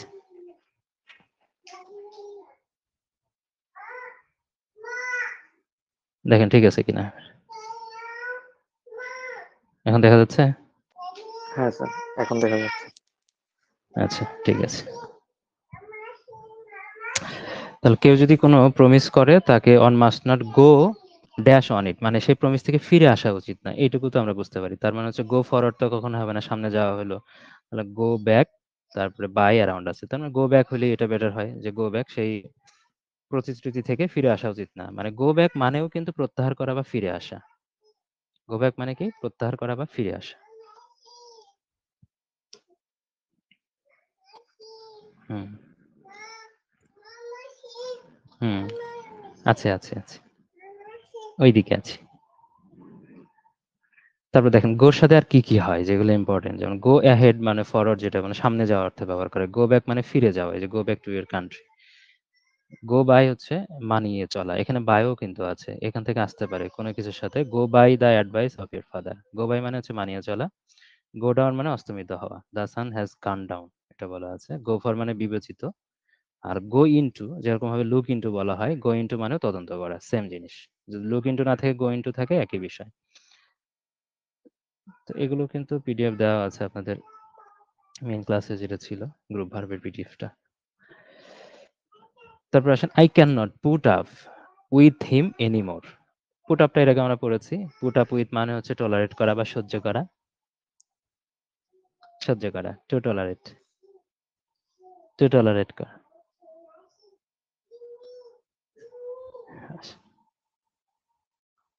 The synonym of altitude, altitude মানে হচ্ছে উচ্চতা, অ্যালটিটিউড মানে উচ্চতা। তো উচ্চতার ক্ষেত্রে আমরা জানি এখানে যে আছে উইড আছে, লেন্থ আছে, ডেপথ আছে, এগুলো তো হবে না। হাইট মানে উচ্চতা, এটা আমরা জানি। হাইট মানে উচ্চতা, এটা দিবেন। তারপর আসেন আচ্ছা, এর বাইরে আমরা হাইট মানে উচ্চতা, এর বাইরেও আরো কিছু কিন্তু আমরা পড়েছি উচ্চতার ক্ষেত্রে। চূড়ার অর্থেও কিন্তু ব্যবহার করা যায় না। একমি টেকমি আছে, এগুলো কিন্তু ব্যবহার করা যায়। আচ্ছা, একটু সামনে দেখবনি। এখানে দেখেন, this could have worked if I dash been more farsighted. দেখেন কুড হ্যাভ, এই যে থার্ড কন্ডিশনাল কতবার হলো আজকে দিয়ে? প্রচুর বার হয়েছে। থার্ড কন্ডিশনাল হয়েছে, ফার্স্ট কন্ডিশনাল আমরা পড়েছি। আমরা মেবি সেকেন্ড কন্ডিশনালটা কখনো ওইরকম ভাবে ফেস করা হয় না, কিন্তু থার্ড কন্ডিশনাল প্রচুর সলভ করেছি আমরা। তাহলে এখানে কি হবে? থার্ড কন্ডিশনাল নিয়ম অনুসারে কুড এর পরে হ্যাভ ওয়ার্ক তো আছেই, হ্যাভ এর পরে পাস্ট পার্টিসিপল ফর্ম আছে এটাতে। আর ইফ যেটা থাকে থার্ড কন্ডিশনাল শুরুতে, ইফ আই দিয়ে শুরু হয়, আই এর পরে কি হবে এখানে? যেহেতু এখানে দেওয়া আছে হ্যাভ আছে, হ্যাড আছে, মাইড আছে, উড আছে, তো হ্যাড হবে। দেখেন আমরা থার্ড কন্ডিশনাল এর আগে বহুবার পড়েছি। ফার্স্ট এন্ড সেকেন্ড কন্ডিশনালটা আবার একটু রিভিউ করব এখান থেকে। যেটা কিনা ফার্স্ট কন্ডিশনাল বা জিরো কন্ডিশনাল শুরুতে বলা আছে। জিরো কন্ডিশনাল কোনটাকে বলা হয়? যেটাতে সত্য বা তথ্য প্রকাশ করা হয় সেটাতে। ফার্স্ট কন্ডিশনালটা কিভাবে করতে হয়? If plus subject plus simple present, মানে সাবজেক্ট থাকবে এবং সিম্পল প্রেজেন্ট হিসেবে থাকবে ফার্স্ট কন্ডিশনালে, প্লাস সাবজেক্টের পরে ইজ মানে প্রেজেন্ট ফর্মই থাকবে, হয় উইল থাকবে, ক্যান থাকবে বা মে থাকবে। এর বাইরে আমরা জানি যে উড, কুড, মাইট এগুলো থাকে। তো যেহেতু উড, কুড, মাইট পরেরগুলোতে থাকে, কিন্তু এখানে এক্সট্রা হচ্ছে মাস্ট এবং শুডও এখানে থাকতে পারে, তারপর মূল ভার্ব হইতে পারে। যেরকম ভাবে আছে if water freezes it turns into rice, এটা কিন্তু এর আগে আমরা পড়েছি। এটা যদি একটা সত্য ঘটনা, এগুলো কিন্তু আবার জিরো কন্ডিশনাল মধ্যেও পড়ে। ঠিক আছে, যেটা ফার্স্ট কন্ডিশনাল নিয়ম অনুসারে নিয়ম ওইটাই, কিন্তু যেটা কিনা সত্য প্রকাশ করে বা তথ্য প্রকাশ করে, সেটার আরেক নাম হচ্ছে জিরো কন্ডিশনাল বলা হয়। ঠিক আছে, তো এটা হচ্ছে ফার্স্ট কন্ডিশনালের স্ট্রাকচার। এই স্ট্রাকচারের দিকে খেয়াল রাখতে হবে। সেকেন্ড কন্ডিশনাল স্ট্রাকচার হলো if plus subject plus simple past থাকবে এখানে।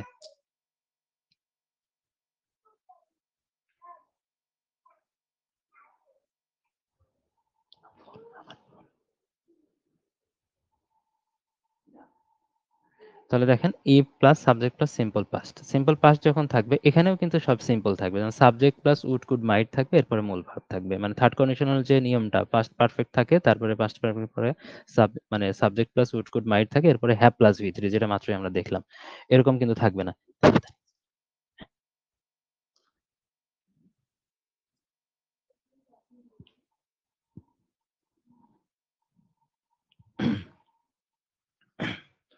তো দেখেন, তাহলে এটা সেকেন্ড কন্ডিশনালটা একটু খেয়াল রাখবেন, যে সেকেন্ড কন্ডিশনালটা কিন্তু এইভাবে আসতে পারে, যেহেতু এই পর্যন্ত ওইভাবে আসে। থার্ড কন্ডিশনালটা কিন্তু প্রচুর বার এসেছে, 7-8 বার মেবি আমরা আলোচনা করলাম সব মিলে থার্ড কন্ডিশনালটা নিয়ে।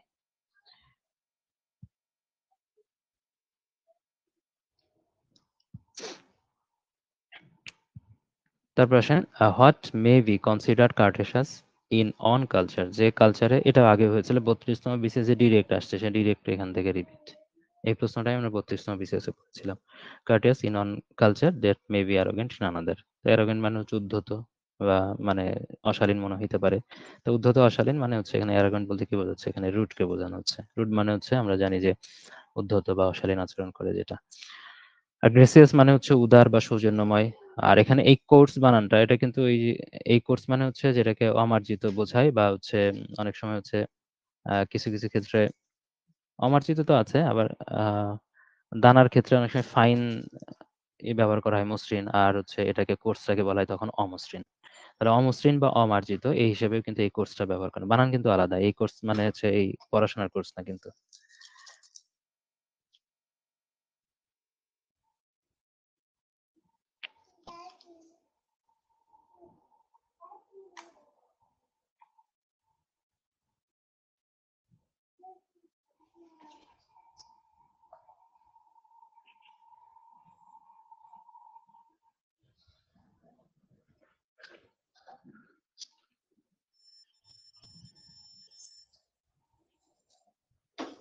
কি হচ্ছে?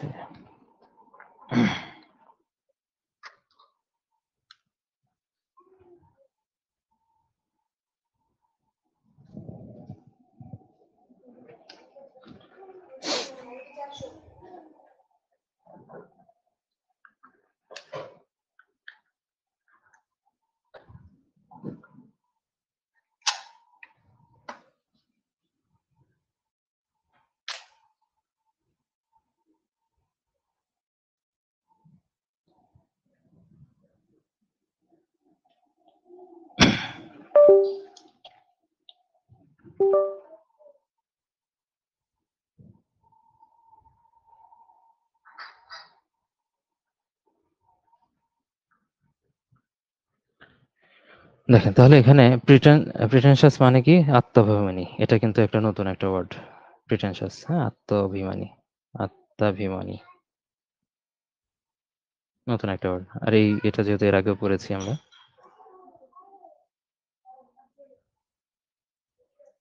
Identify the imperative sentence. Imperative মানে আদেশ, অনুরোধ, হ্যাঁ? নিষেধ এগুলো প্রকাশ করতে আসলে ইম্পারেটিভ ব্যবহার করা হয়। এটা সবাই জানি। সেটা শাট আপ এখানে ১ম এই বলা আছে। এটা সবাই পারবেন আশা করি। Black death is the name of, এটা একটা আনকমন প্রশ্ন ছিল। হ্যাঁ? Black death is the name of a কি? হ্যাঁ? কোনটাকে ব্ল্যাক ডেথ বলা হয়? ওই সময়টাতে মানে প্লেগ প্যান্ডেমিক হয়েছিল। প্লেগ প্যান্ডেমিকের সময় থেকে এটাকে তখন ব্ল্যাক ডেথ বলা হয়। অনেক লোক মারা গিয়েছিল। তারপর থেকে এটাকে মানে ব্ল্যাক ডেথ হিসেবে আখ্যায়িত করা হচ্ছে। যাদের এটা পড়া আছে তারা হয়তোবা দাগাইছে। এখানে অনেকটা সাধারণ জ্ঞানের মতো, হ্যাঁ? সাধারণ জ্ঞান থেকে এটা প্রশ্নটা হয়েছে। কিন্তু এটা আসছে কার মধ্যে? এই টার্মটা ইংলিশের মধ্যে আসছে। Black death is the name of the black pandemic. এটা ডিরেক্ট এভাবে মুখস্থ করবেন। বাদবাকি ফিভার, নরমাল ফিভার বা ব্ল্যাক ফিভার অনেকের ক্ষেত্রে হতে পারে। আর যেহেতু ব্ল্যাক পিপল এটা তো হবেই না। এটা তো অনেকে বাদ দিতে পারছে। কিন্তু হয়তোবা অন্যগুলোর ক্ষেত্রে অনেকে সবকিছু বাদ দিতে পারে নাই। তখন এটা সব অ্যান্সার হবে না। যেটা একদম জানা নাই সেটার 50% কনফিউশন যেগুলো থাকবে, 50% কনফিউশন সেটাও দাগানো যাবে না। আগেও বলেছি। The train is running dash 40 miles an hour. এর আগে আমরা রান-টান দিয়ে পড়েছিলাম। Running on time, in time এরকম আমরা পড়েছিলাম। কিন্তু এটা কিন্তু ওইভাবে বলে না। এটা বলছে তার গতির কথা বলছে যে কি গতিতে যাচ্ছে, ঘন্টায় 40 মাইল করে যাচ্ছে। তার মানে এর যখন একটা গতি যখন বোঝাবে তখন সেটার ক্ষেত্রে আমরা রানিং এট, গতি বোঝাইতে তখন রান এট হয়, হ্যাঁ? গতি বোঝাইতে কি হয়? Run at. তার মানে এখানে রানিং এট হবে। Running at 40 miles an hour. He divided the money, যে টাকা ভাগ করলো কয়জনের মাঝে? 2 চিলড্রেন, হ্যাঁ? এর আগে আমরা পড়েছি যে 2 এর মধ্যে হলে সেটা বিটুইন হয়, আর 2 এর বেশি হলে সেটা অ্যামং ব্যবহার করা হয়। তাহলে 2 এর ভিতরে যেহেতু বলা আছে বিটুইনটা, এখানে কিন্তু অপশন ঘ তে আবার ইন বিটুইন আছে। এটাতে আবার দাগাইতে যায়েন না। নো ওয়ান ক্যান ডিফে বা ডিনে, অ্যাডমায়ার, ডিনাউন্স এটা ডিরেক্ট আমরা কোনো একটা বিসিএস এ পড়েছি। সেটা আমি এখানে হাইলাইট করিনি। কিন্তু আপনারা এই লাইনটা পড়েছেন, আপনাদেরও মনে থাকার কথা। কেউ অস্বীকার করতে পারবে না সে যে চালাক নয়। তাহলে no one can deny that he is clever. যে চালাক না এটা কেউ অস্বীকার করতে পারবে না। Choose the right forms of verb. The boy to lie বলা আছে অন দ্য ফ্লোর ইয়েস্টারডে। তার মানে হচ্ছে ইয়েস্টারডে গতকাল বলা আছে, আর গতকাল মার্কার থাকা মানে হচ্ছে এখানে ডেফিনিটলি পাস্ট টেন্স হবে। পাস্ট ফর্মটা ব্যবহার করতে হবে। পাস্ট ফর্ম টু লাই বলা আছে শুয়ে থাকার অর্থে। এখন এই শুয়ে থাকার অর্থে এটার পাস্ট ফর্মটা কি হবে এটা বুঝতে হবে। আমরা গতদিন বলেছিলাম যে ডিম পাড়ার ক্ষেত্রে হচ্ছে লে, এল এ ওয়াই, লে হচ্ছে ডিম পাড়া। এর সাথে ছিল লেইড আর লেইড ছিল, এই বানানগুলো ছিল। হুম? এখন খেয়াল করেন যদিও এই বানানটা কিন্তু এই বানানটা নাই এখানে। তো ডিম পাড়ার অর্থে তো এটা হবে না। শুয়ে থাকা অর্থে, শুয়ে থাকা অর্থে কি হইতে পারে? লাই এই বানানটা কিন্তু শুয়ে থাকা অর্থে হয়, আবার মিথ্যার যে লাই সেই বানানও কিন্তু সেম। যদি এল আই এটা যদি শুয়ে থাকা অর্থে বোঝায় তাহলে এটা একটা স্ট্রং ভার্ব। কি ভার্ব এটা? স্ট্রং। স্ট্রং ভার্ব মানে কি ২ জায়গায় চেঞ্জ হয়। তাহলে একটা হলো লে, তারপর একটা হচ্ছে লাই মানে lain. L A I N lain. Lain মানে এটা শুয়ে থাকা। দেখেন তাহলে লাই, লে, লেইন এটা হচ্ছে শুয়ে থাকা অর্থে স্ট্রং ভার্ব। আর যদি মিথ্যা ক্ষেত্রে হয় আমরা জানি কেউ মিথ্যা কথা বলল, লাই, তারপরে সে লাইড, লাইড এরকম ভাবে আমরা বলি। এটা আবার উইক ভার্বের মধ্যে পড়ছে। তো ডেফিনিটলি এখানে লাই যেহেতু আছে, লাই এর পরে এখানে পাস্ট ফর্ম ব্যবহার করা হবে, লে ব্যবহার করতে হবে। ঠিক আছে? এটা মনে রাখবেন। তাহলে এটার পাস্ট পার্টিসিপল ফর্মটা কিন্তু আলাদা, কারণ এটা একটা স্ট্রং ভার্বের মধ্যে পড়ে। She played on the flute. সে বাঁশি বাজায়। হ্যাঁ, বাঁশি বাজায় এটা বলা আছে। এটা যদিও সহজ ছিল, অনেকের জন্য হয়তোবা একটু এদিক ওদিক করে ফেলবে যদি দ্য ফ্লুট দিয়ে শুরু করে, কিন্তু যদি এভাবে বলে দ্য ফ্লুট ওয়াজ, তো ফার্স্টে আছে ওয়াজ প্লেড বাই হার। হ্যাঁ? যদি এইভাবে ১ম টাকে রাইট হিসেবে নেয় যে এখানে অন টাকে যদি মিস করে ফেলে, অনেকের এটা মিস হইতে পারে। কিন্তু এটা অন টাকে নিতে হবে। নিয়ে ২ টা প্রিপোজিশন পাশাপাশি থাকলে কোনো সমস্যা নাই। প্লেড অন মানে হচ্ছে বাজানো। ঠিক আছে? তার মানে প্লেড অন টা পুরোটুকুই থাকবে। প্লেড অন থাকবে আর এরপরে যে নিয়ম অনুসারে বাই ব্যবহার করা হয় সেটা ব্যবহার করতে হবে। তো এটা হলো answer. Antonym of adieu. Adieu মানে হচ্ছে এখানে খেয়াল করেন এখানে ফেয়ারওয়েল মানেও বিদায়, গুড বাই মানে বিদায়। তার মানে এখানে যেহেতু ২ টা আছে সেম, তার মানে এখানে এমন একটা অর্থ দেওয়া আছে। মানে এখানে যে আপনার পড়াই লাগবে এমন না সবকিছু। কিছু জিনিস আপনি আন্দাজ করতে পারবেন। ফেয়ারওয়েল দেখেন এই ভ্যালিডিকশন মানে আপনি জানেন না। ঠিক আছে? হ্যালো মানে জানেন আপনি। কিন্তু ফেয়ারওয়েল গুড বাই মানে জানেন যে এগুলো মানে বিদায়। তাহলে এগুলো যদি আহ, মানে যদি এরকম হইতো যে দুইটা যেহেতু সেম, ফেয়ারওয়েল এবং গুড বাই দুইটা তো সেম হওয়ার কারণে এই দুইটাতে আনসার হইতে পারে না। ফেয়ারওয়েল মানেও বিদায়, গুড বাই মানেও বিদায়, সেম আনসার যেহেতু হইতে পারে না, তার মানে এখানে যে জিনিসটা দেওয়া আছে এর বিপরীতটাই হলো অ্যান্সার, তাই না? তার মানে এখানে অ্যাডু যেটা বলা আছে এটা যদি বিদায় হয়, এগুলো যদি বিদায় হয়, এটা মানে কি কাউকে স্বাগতম জানানো বা হচ্ছে কাউকে গ্রহণ করা, এই অর্থে কিন্তু ব্যবহার করা হয় অভ্যর্থনা জানানো। তাহলে অভ্যর্থনা জানানোর ক্ষেত্রে এখন আপনি ভ্যালিডেশন মানে জানেন না, এই দুইটার মধ্যে 50-50। আর হ্যালো মানে যে অভ্যর্থনা জানানো, এটা কিন্তু আমরা সবাই প্রচলিত অর্থে জানি সবাই। তো এই 50-50 এখানে কিন্তু 50-50 হয়ে আছে। আমি বলব যে এই 50-50 গুলো দাগান। যেটার মধ্যে সম্ভাবনা আছে এটাই হওয়ার সম্ভাবনা বেশি আছে। তো এটার অ্যান্সার হলো এটা। এই ভ্যালিডেশন মানেও ওই সেম জিনিসই বোঝাচ্ছে, যেটা কিনা আমরা সিনোনিম মানে বিদায় অর্থে আমরা ব্যবহার করতে পারি। শেষে কাউকে কিছু বিদায় বেলায় কিছু উপহার দেওয়া, এই অর্থে কিন্তু ব্যবহার করা হয়। ঠিক আছে? তার মানে এটা হচ্ছে হ্যালো, এখান থেকে অ্যাডও হ্যালো, আর বাদবাকি যেগুলো আছে এর হচ্ছে সিনোনিম হিসেবে ব্যবহার করা হচ্ছে। গুড বাই, ফেয়ারওয়েল এগুলা। Walk fast lest you should miss the train. আমরা কতদিন বাংলায় ক্ষেত্রে যখন পড়লাম যে সরল বাক্য ছিল ৩টা আর একটা ছিল যৌগিক বাক্য, শেষেরটা ছিল। তো ওটার ক্ষেত্রে আমরা এর আগেও বাংলায় পড়েছিলাম জটিল বাক্যের মার্কার পড়েছিলাম, তারপরে কতদিন যৌগিক বাক্যের মার্কারও পড়েছি।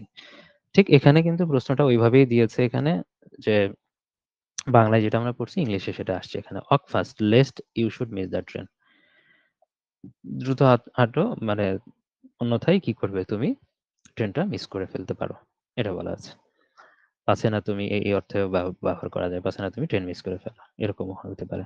তো কম্পাউন্ড, এখানে কম্পাউন্ড কিছু মার্কার আছে, আমরা জানি কমপ্লেক্স কিছু মার্কার আছে। যদি কম্পাউন্ড এবং কম্পাউন্ডের ক্ষেত্রে আমাদের মার্কার মনে রাখাটা সহজ। আমরা যখন কতদিন যৌগিকটা পড়েছিলাম, যৌগিক মানে হচ্ছে কম্পাউন্ড, আর জটিল তো কমপ্লেক্স। জটিলের কিন্তু মার্কার অনেক আছে। ঠিক আছে? সিম্পলের তো মার্কার আমরা কিছু বুঝতে পারি, যেগুলো আছে, যেগুলো হচ্ছে একটা সাবজেক্ট থাকবে, একটা ভার্ব থাকবে, ওখানে মেইন ভার্ব, সেটা হলো সিম্পল। সেটাতে ইনস্পাইট অফ দিয়েও থাকতে পারে, ডিসপাইট দিয়েও থাকতে পারে, এটা আলাদা বিষয়। কিন্তু এই যে কম্পাউন্ড কমপ্লেক্সে কিন্তু অনেক মার্কার আছে। নরমাল যে মার্কার গুলো জানি এর বাইরেও কিন্তু আরো কিছু মার্কার কিন্তু দেওয়া যায়। মানে মোট কথা আমরা দেখেন ওই কন্ডিশনাল সেন্টেন্সের মধ্যে যে মার্কার গুলো পড়ি, ইফ টিপ দিয়ে যা যা আছে, ইভেন কনজাংশনের যে নিয়মের গুলোর মধ্যে যা যা পড়ি, কনজাংশন বিশেষ করে কনজাংশনের মধ্যে যে নিয়মগুলো আমরা মেইন ক্লাসে পড়েছি, বা কন্ডিশনাল সেন্টেন্সের মধ্যে বা যে কোনো কন্ডিশনের দেওয়ার ক্ষেত্রে আমরা যে ওয়ার্ডগুলো আমরা ব্যবহার করি, এগুলো সবই আসলে কমপ্লেক্সের মধ্যে পড়ে। ঠিক আছে? সবই কমপ্লেক্সের মধ্যে পড়ে। তাহলে কমপ্লেক্স মার্কার, কম্পাউন্ড মার্কার আমি দুইটাই লিখে দিব, সমস্যা নেই। খেয়াল রাখবেন এই মার্কার দিয়ে অনেকে দেখা যায় যে মার্কার দিয়ে সরাসরি অনেক সময় কিন্তু মিনিং দেখেও কিন্তু বোঝা যায় যে এটা কোনটার মধ্যে পড়বে, জটিলে পড়বে না আহ যৌগিকের মধ্যে পড়বে। আবার অনেকের ক্ষেত্রে এটা বুঝতে অসুবিধা হয়, তারা সেক্ষেত্রে মুখস্থ কিছু করতে পারে। যেমন আমরা বললাম যে ইফ, দো, এগুলো দেখেন আমরা কিন্তু কন্ডিশনের ক্ষেত্রে এগুলো ব্যবহার করি, একটার পরিবর্তে আরেকটা। ইফ, দো, তারপরে ah till, TILL, till until, till থাকা মানে আনটিল একই বিষয়। তারপর লেস্ট, এখানে যে লেসটা আছে, unless, in case, in case দিয়ে আপনারা এর আগেও পড়েছেন। তারপর দেন, এই কথাটা, এগুলো কিন্তু থাকে। হুম। আর একটা জিনিস আরেকটা দিব এখানে, সো দ্যাটটাও লিখতে হবে এখানে, সো দ্যাটটা লিখতে হবে, কারণ এমনিতেই সো দিয়ে কিন্তু যদি আলাদা থাকে, যেমন নর্মালি যদি সো থাকে সেটা আবার কিন্তু কম্পাউন্ডের মধ্যে যাবে, তাই বা সুতরাং অর্থে ব্যবহার করা হয় সেক্ষেত্রে। সো দ্যাট আমরা জানি এটা কি হিসেবে ব্যবহার করা হয়, কমপ্লেক্সে ব্যবহার করা হয়। তারপরে কম্পাউন্ডে, কমপ্লেক্স শুধু এই নাই কিন্তু আরো প্রচুর আছে, প্রচুর আছে। আপনি মিনিং দেখে তখন বুঝতে পারবেন যে এটা কমপ্লেক্সের মধ্যে পড়বে। তো কম্পাউন্ডের মধ্যে মোটামুটি এগুলো থেকে আসে, যেরকম থাকে অ্যান্ড, অর, বাট, এরকম থাকে, ইয়েট থাকে। এগুলো কিন্তু আমরা বহু ব্যবহার করি। সো এই 5টা তো আমরা জানি কম্পাউন্ডের ক্ষেত্রে। হ্যাঁ, আরো আছে। কি কি আছে? Therefore, therefore, otherwise. হ্যাঁ, এগুলো যেন ভুল না হয়, বিশেষ করে এটা যত্ন করে মনে রাখবেন। হ্যাঁ, দেয়ারফর, আদারওয়াইজ। এখন এর বাইরে কম্পাউন্ডে আরো কিছু আছে, যেরকম ভাবে এন্ড দিয়ে আমরা কিছু জিনিস আমরা পড়েছি, যেরকম ভাবে বোথ ডট ডট এন্ড, মানে এই যে not, not only, but also, either or, neither nor, এগুলো কিন্তু কম্পাউন্ডের মধ্যে পড়ে। এন্ড এর মতো করে যদি ধরি, যেমন বোথ ডট ডট এন্ড, এটা বলা যায়। আবার অর এর মতো করে যদি ধরি তাহলে কি হচ্ছে, আইদার অর, এইগুলা। তারপরে এর সাথে আমরা নেদার নট আমরা জানি, নেদার নর, আইদার অর, এটা হ্যাঁ, আইদার অর, নেদার নর, এটা জানি আমরা। আর আর কি আছে, যেমন বাট দিয়েও যদি আমরা একটা খেয়াল করি, যে নট অনলি বাট অলসো, তার মানে এটা দুই পাশে যে এগুলো থাকে এগুলো কিন্তু কম্পাউন্ড মার্কারের মধ্যে পড়ে। But also. এটা পড়ে ফেলবেন, দেখা যাবে যে এই যদি এরকম ভাবে কোনো সেন্টেন্স দিয়ে পরে থাকে দেখবেন যে এগুলো থেকে কমন পেয়েছেন। আর কমপ্লেক্সটা দেখেই বোঝা যায় এগুলো কমপ্লেক্সের মধ্যে পড়ে। ঠিক আছে? আর এখানে এই মার্কারের মধ্যে যদি তাকান, মার্কারের মধ্যে লেস্ট আছে এখানে, লেস্টের মধ্যে থেকে এখানে কমপ্লেক্সের মধ্যে এটা হচ্ছে। এই মার্কার যদি যে মার্কারগুলোতে সমস্যা হয় অন্ততপক্ষে যদি আপনি একটা মার্কার মনে রাখেন, যদি কম্পাউন্ডের মার্কারগুলো আমি বলব যে সাজেস্ট করব যে কমপ্লেক্সের মার্কার কিন্তু শেষ নাই, প্রচুর আছে। এটা পড়ে শেষ করতে পারবেন না। কিন্তু কম্পাউন্ডের মার্কার প্রায় ফিক্সড, কাছাকাছি। এর বাইরে হয়তো আর ১-২ টা থাকতে পারে। হ্যাঁ? কিন্তু দেখা যাবে যে এগুলো থেকেই পরীক্ষা আসে। আপনি মুখস্থ যদি করতেই হয় বা ভালোভাবে দেখতে হয় তাহলে কম্পাউন্ডের মার্কারগুলো দেখেন। আর এর বাইরে আমি কমপ্লেক্সের কিছু দেখছি এগুলো রিডিং দেন। আর এরকমভাবে যেটা মনে হবে যে কমপ্লেক্স সেটা তো দাগাইতেই পারবেন। তবে কম্পাউন্ডের সাথে তুলনা করেও কিন্তু কমপ্লেক্সটা আলাদা করতে পারবেন। যে এগুলো তো আমি কম্পাউন্ডের মধ্যে পড়েছি, তাহলে বাদ বাকিগুলো কমপ্লেক্সের মধ্যে পড়তে পারে। As number of singer in a church is called choir. হ্যাঁ? উচ্চারণ হচ্ছে কয়ার এটা। তাহলে CHOIR কয়ার। কয়ার মানে হচ্ছে গায়ক দল। কাস্ট মানে তো একটা নির্দিষ্ট দল বা জাতিকেই বোঝাচ্ছে, আলাদা হিসেবে ব্যবহার করা হচ্ছে। ক্লেক মানে হচ্ছে ভাড়াটে প্রশংসাকারীর দল। হ্যাঁ? যে যারা সবসময় তার গুণগান গাবে। হ্যাঁ? চাটুকারের দল আরকি। ক্লাম্প মানে হচ্ছে ঝোপ। এই ক্লেকটা এটা মনে রাখতে পারেন, ক্লেকটা যে চাটুকারের দল যেটা আরকি, হ্যাঁ? চাটুকারের দল। চাটুকার এবং সেটা হচ্ছে কি ভাড়াটে, হ্যাঁ? টাকা দিয়ে তাদের রাখা হয়। তারপরে she reached the dash of his literary career. সে তার যে সাহিত্য জীবন আছে, সাহিত্য জীবনে একদম শেষ পর্যায়ে মানে একদম চূড়ান্ত পর্যায়ে পৌঁছে গেছে। এটাকে বোঝাচ্ছে। তো সর্বোচ্চ শিখরে পৌঁছে গেছে। আমরা তো এটাই বলি। তো সর্বোচ্চ শিখরে পৌঁছে যাওয়া মানে হচ্ছে একমি। সে reached the acme of his literary career. তার লিটারেরি ক্যারিয়ার একদম সর্বোচ্চ চূড়ায় পৌঁছে গেছে। একমিটা কিন্তু এর আগে আমরা পড়েছি। একমির আর কি ছিল? যেরকম সামিট ছিল। Summit, apex, pinnacle, zenith. এগুলো মানে কিন্তু সর্বোচ্চ চূড়াকেই বোঝায়। সিনোনিম হিসেবে এগুলো পড়ে ফেলবেন এবং সবগুলো গুরুত্বপূর্ণ। ব্যাংকের পরীক্ষাতেও এগুলো থেকে বহু প্রশ্ন হয়েছে। Anger may be compared dash fire. তো কম্পেয়ার্ড এর সাথে আমরা জানি যে উইথ ব্যবহার করা হয়, টু ব্যবহার করা যায়। অসম বস্তুর সাথে যখন তুলনা হয় তখন টু হয়, আর সমজাতীয় বস্তু যেটা হয় তখন হচ্ছে উইথ ব্যবহার করা যায়। যেমন Nazrul can be compared with. যদি এখানে শেলী বলেন, মানে এই অপশনটাও কিন্তু থাকে, হ্যাঁ? কিন্তু নজরুল ক্যান বি যদি জাতীয় কবির কথা চিন্তা করেন লর্ড বাইরন হয়। কিন্তু এই অপশনটাও কিন্তু বহুবার আসছে যে Nazrul can be compared with Shelley. এই যে ২ টা ব্যক্তি সমজাতীয় ব্যক্তির সাথে সাহিত্যিকের সাথে তুলনা করা হয়েছে। এক্ষেত্রে কিন্তু ব্যক্তি পর্যায়ে কিন্তু উইথ ব্যবহার করা হয়েছে এবং সমজাতীয়। আর যেটা মানে অসমজাতীয় যেটা অ্যাঙ্গার আলাদা জিনিস, ফায়ার আলাদা জিনিস। ঠিক আছে? এটার সাথে যখন তুলনা করা হয়েছে তখন টু ব্যবহার করা হয়েছে। যদি এখানে উইথ নাই যেটা ভুল হবে। উইথ টু একসাথে থাকলে তখন একটা সমস্যা তৈরি হয়। তাহলে এটা অসমর ক্ষেত্রে মনে রাখবেন, অসমজাতীয়র ক্ষেত্রে টু ব্যবহার করা হচ্ছে কম্পেয়ার এর ক্ষেত্রে। আর সমজাতীয় যেটা থাকে সেটার ক্ষেত্রে উইথ ব্যবহার করবেন। Choose the correct sentence. হ্যাঁ? এর আগে মেবি এরকম একটা পড়েছিলাম যে কিছু আ শব্দ থাকে তারপরে প্রিপজিশন ব্যবহার করা হয় না। এটা সেই জায়গা থেকে আসছে। হি ডিসকাস দ্য ম্যাটার। মানে ডিসকাস এর সাথে কোনো কি হয় না, এরপরে কোনো প্রিপজিশন হয় না। কি নিয়ে আলোচনা করবে সেটাই থাকে। এরকম আরো কিছু আছে যেটা কিনা আপনাদের মেইন ক্লাসে পিডিএফ দেওয়া হয়েছিল। সেই পিডিএফ এর রুলস এর মধ্যে ছিল। কি ছিল? Discuss, resign, resemble, investigate, violate, order এগুলোর পরে কোনো প্রিপজিশন হয় না। যেটা ডিসকাসটা এখানে আসছে। এর বাইরে আরো কি থাকতে পারে? ডিসকাসের সাথে এখানে রিজাইন, কোন একটা পোস্ট থেকে রিজাইন দেওয়া সরাসরি যেমন এখানে বলা আছে Karim resigned his post. Resemble এটাও এর আগে আপনারা পড়েছেন। She resembles his father. সে তার বাবার মতো দেখতে। ঠিক আছে? এই যে resembles her father সরাসরি এটা বলা হলো। এখানে কিন্তু with কিছু ব্যবহার করা হয় না। investigate কোন একটা জিনিস তদন্ত করা। সরাসরি investigated the case. violate he violates the rule. Order এগুলো সব কোনো কিছুর ক্ষেত্রে অর্ডার দেওয়ার পরেও এখানে আর কোনো প্রিপোজিশন ব্যবহার করা যাবে না। সরাসরি সেই অর্ডারের নামটা লিখতে হবে। তাহলে এটা খুব যত্ন করে মনে রাখবেন। তাহলে দেখা যাবে যে যদি পরবর্তীতে প্রশ্ন হয় এখান থেকে আসতে পারে। রুলস ইজ রুলস, হ্যাঁ? রুলস গুলো ভালোভাবে আয়ত্তে থাকলে কোনো সময় পরবর্তীতে যদি অপশন চেঞ্জ থাকে বা অন্য কিছু আসে সেগুলো কিন্তু তখন পারা যায়। Identify the correctly spelled word. এখানে যেটা কোনটা কারেক্ট আছে? নিউমোনিয়াটা কারেক্ট আছে, তাই না? নিউমোনিয়া। PNEUMONIA কারেক্ট যেটা থাকে সহজেই চোখে পড়ে। এখন বাদ বাকিগুলো কোন জায়গায় ভুল আছে? এখানে আছে HOROSCOP, হরোস্কোপ ডাবল আছে এখানে। অকেশনের ক্ষেত্রে এখানে ডাবল আছে, ডবল CA ডবল S দেওয়া আছে, এখানে S হবে একটা সিঙ্গেল। আর এমব্রাস যেটা বলা আছে এম্বারাস, এখানে ডাবল S আছে শেষে, আর মাঝখানে ভুল আছে, BARRAS। ঠিক আছে, মাঝখানে এখানে একটা আর আছে, ডাবল আর হবে, এই বিষয়গুলো। তারপর আসেন metrology is related to, metrology এর আগে আমরা পড়েছি ওয়ার্ল্ড মেটেরোলজিক্যাল অর্গানাইজেশন, WMO। হ্যাঁ, এটা এখান থেকে কিন্তু আন্তর্জাতিক বিষয়াবলীর মধ্যে পড়েছেন। কোন জ্ঞান কখন কাজে লাগে তখন তো বলা যাবে না, হ্যাঁ, সব তো একদম গ্রন্থগত বিদ্যা হওয়া যাবে না। ইংলিশে আসছে, আমরা আন্তর্জাতিক বিষয়াবলী থেকে কমন পেয়েছি এটা, তাই না? মেটেরোলজি তার মানে কি? আবহাওয়া, বিশ্ব আবহাওয়া সংস্থা, এখানে ওয়েদার ফরকাস্টিং। তো মেটেরোলজি কার সাথে রিলেটেড? ওয়েদার ফরকাস্টিং এর সাথে রিলেটেড। এই তো, এই বিষয়গুলো এখানে ছিল। এরপরে আসি বাংলাদেশ বিষয়াবলী, 18টা প্রশ্ন। ভারত ছাড় আন্দোলন কখন শুরু হয়? ভারত ছাড় আন্দোলন আর হচ্ছে এর সাথে কিছু ব্যাকগ্রাউন্ডের কিছু তথ্য আছে, সেই তথ্যগুলো দিয়ে আমরা মেইন ক্লাসে মনে করেছি। দুইটা আন্দোলন হয়েছিল, ইম্পর্টেন্ট আন্দোলন, ভারত ছাড় আন্দোলন হয়েছিল আর তেভাগা আন্দোলন হয়েছিল। হ্যাঁ, যখন ক্রিপস মিশন আসলো, আমরা জানি যে ক্রিপস মিশন পাঠিয়েছিল 1942 সালে। তো ক্রিপস মিশন যখন আসলো তখন যে আন্দোলনটা শুরু হয়েছিল সেটা হচ্ছে ভারত ছাড় আন্দোলন। সেই আন্দোলনের নেতৃত্ব দিয়েছিলেন হচ্ছে মহাত্মা গান্ধী। তো একসাথে মনে রাখা যায়, ক্রিপস মিশন কত সালে পাঠিয়েছিল? 1942 সালে। এটা যে ব্যর্থ হলো, মানে ব্যর্থ হলো এই ভারত ছাড় আন্দোলনের মাধ্যমে ব্যর্থ করে দেওয়া হলো, আন্দোলনটা শুরু হলো। তাহলে এটা রিলেট করা যায়, এটার নেতৃত্ব দিয়েছে কে? মহাত্মা গান্ধী। এটা।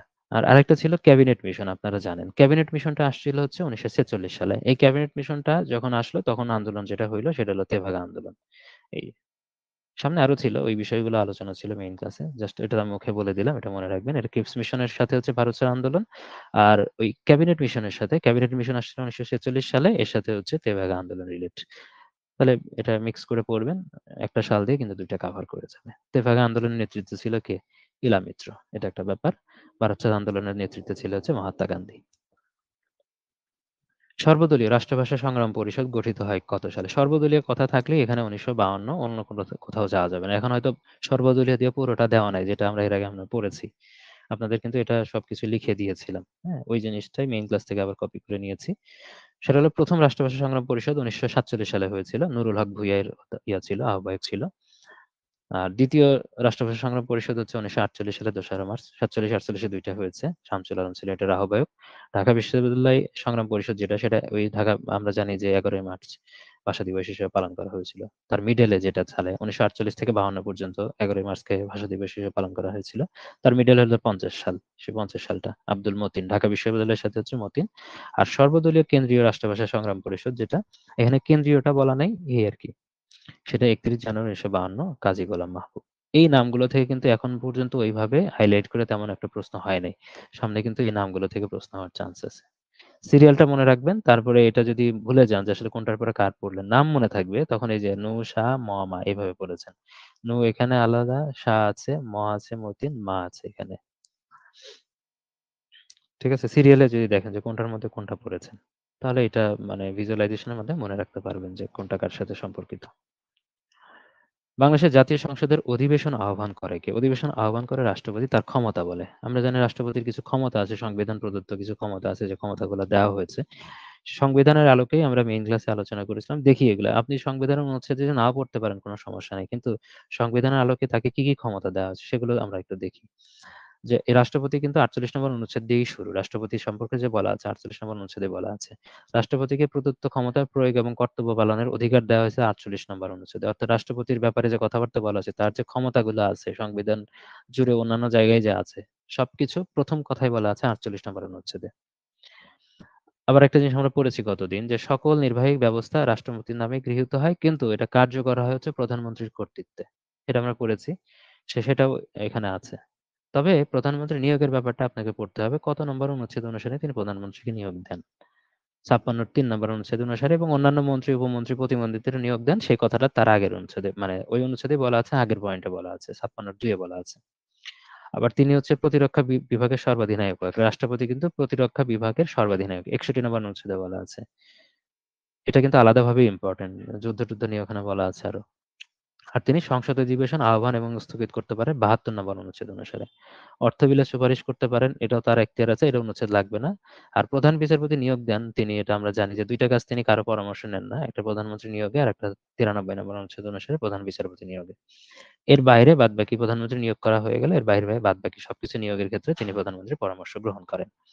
তাহলে যে এগুলো লিখলাম অবশ্যই এগুলো পড়বেন। ৪৮ টা পড়বেন, ৫৬ ৩ পড়বেন, ৬১ পড়বেন, ৭২ পড়বেন, ৯৩ পড়বেন। এগুলো অনুচ্ছেদ সহ পড়বেন। বাদবাকি কাজগুলো একটা আইডিয়া আছে আপনাদের, সবই বুঝতে পারবেন যেগুলো রাষ্ট্রপতির কাজ। ঐতিহাসিক ৬ দফা আনুষ্ঠানিকভাবে ঘোষণা হয় কত সালে? কতবার হয়েছে এটা? কতবার? এবং টাইমলাইনও আমরা কতবার রিভিশন করেছি? ২৩ মার্চ ১৯৬৬ সালে। ঠিক আছে?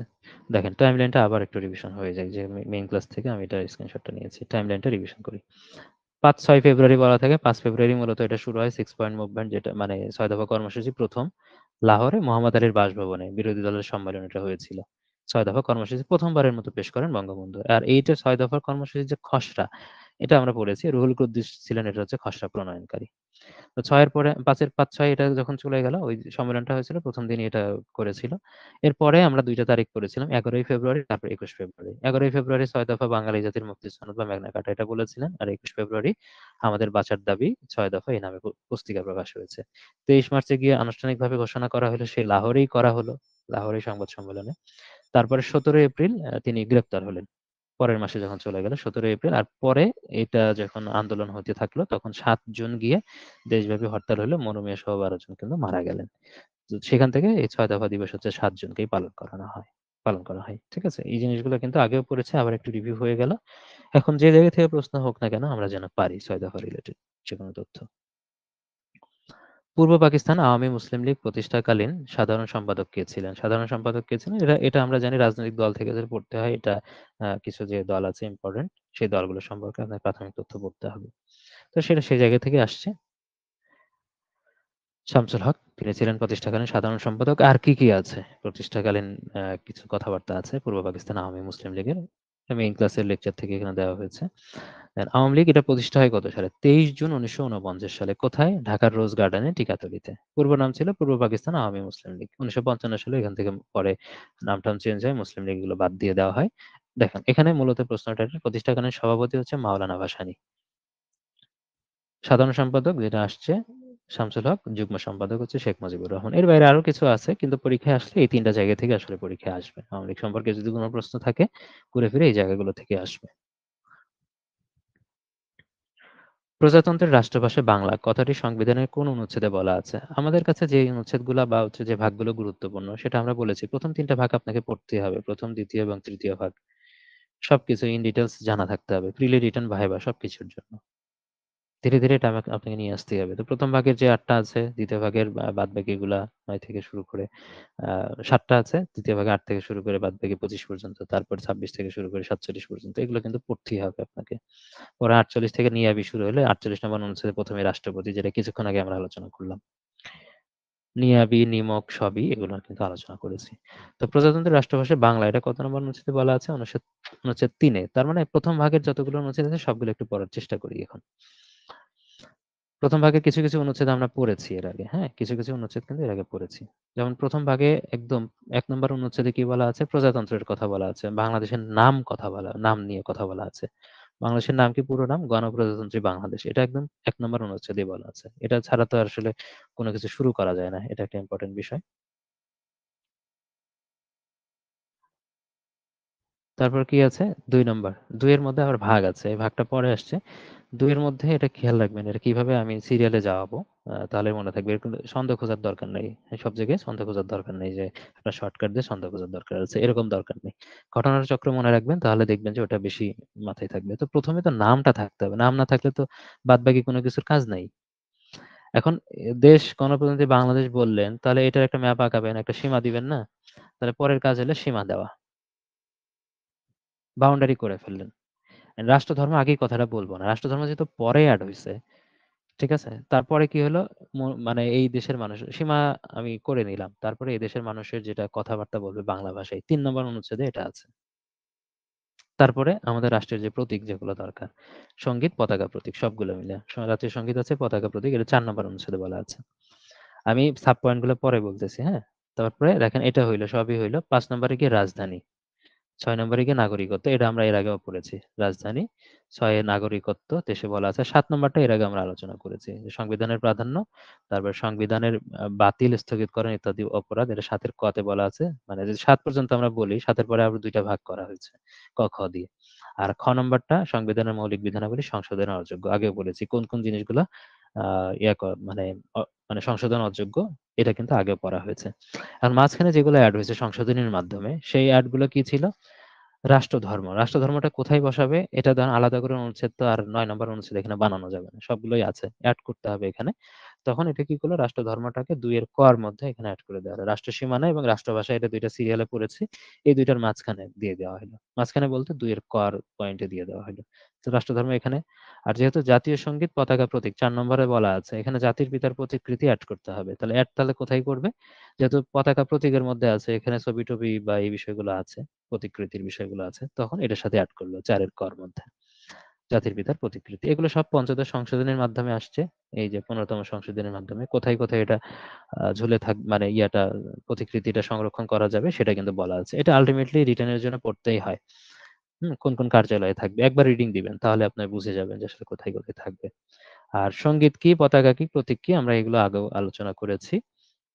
তারপরে নাগরিকত্ব, আ সংবিধানের প্রাধান্য আগেও আলোচনা করা হয়েছে যে সংবিধানটা হচ্ছে সর্বোচ্চ আইন আর প্রজাতন্ত্রের সর্বোচ্চ ক্ষমতার মালিক হলো জনগণ, আগেও আলোচনা করেছি। ৭ এর ক তে হচ্ছে কেউ যদি সংবিধানটাকে রদ করার চেষ্টা করে বা চেঞ্জ করার চেষ্টা করে, বাতিল করার চেষ্টা করে বা কোনো ষড়যন্ত্র করে, তার উপরে একটা মানে মামলা হবে, দেশদ্রোহী মামলা। তারপরে ৭ এর খ, ঠিক আছে? মৌলিক বিধানাবলী সংশোধন অযোগ্য, আগেও আলোচনা করেছি। প্রস্তাবনা ১ম, ২য় ভাগের সকল অনুচ্ছেদ, তারপরে জরুরি অবস্থার বিধানাবলী সাপেক্ষে ৩য় ভাগের সকল অনুচ্ছেদ, আর একাদশ ভাগের ১৫৫ নম্বর অনুচ্ছেদ। এগুলো ১৫০ নম্বর অনুচ্ছেদে যেগুলা যুক্ত করা হয়েছে, ওই যে ৩ টা তফসিল বলেছিলাম, সপ্তম, পঞ্চম, ষষ্ঠ এবং সপ্তম তফসিল, এই যুক্ত করা হয়েছিল, এইগুলো কখনোই বাতিল করা যাবে না। এটাই বলা আছে এখানে। তারপর আসি, ঐতিহাসিক ৭ মার্চের ভাষণ কোন তফসিলে আছে? দেখেন এখান থেকেই আবার প্রশ্নটা করলো। এর কতবার যে আসছে। কত নাম্বার? ৭ মার্চ, যেহেতু শুরুতে এটা হয়েছে ৫ম তফসিলে। আগেও এটা আমরা আলোচনা করেছিলাম। তার মধ্যে এই যে ৫ম, ষষ্ঠ, সপ্তম মাত্রই আমি বললাম। আগের দিনও এই কথাগুলো বলা হয়েছে। ১ম ভাগে মানে ১ম তফসিলে বলা আছে অন্যান্য বিধান সত্ত্বেও কার্যকর আইন। ২য় তফসিলটা কিন্তু বিলুপ্ত। কারণ এখানে রাষ্ট্রপতি নির্বাচন হয় না বাংলাদেশে। ৩য় তফসিল অনুসারে এই যে যারা নতুন মানে সংসদ সদস্য হলো তারা কিন্তু শপথ এবং ঘোষণা। শুধু নতুন সংসদ সদস্য না, যারা আছেন আরকি, সাংবিধানিক প্রতিষ্ঠানে যারা, যারা আছেন তারা সবাই।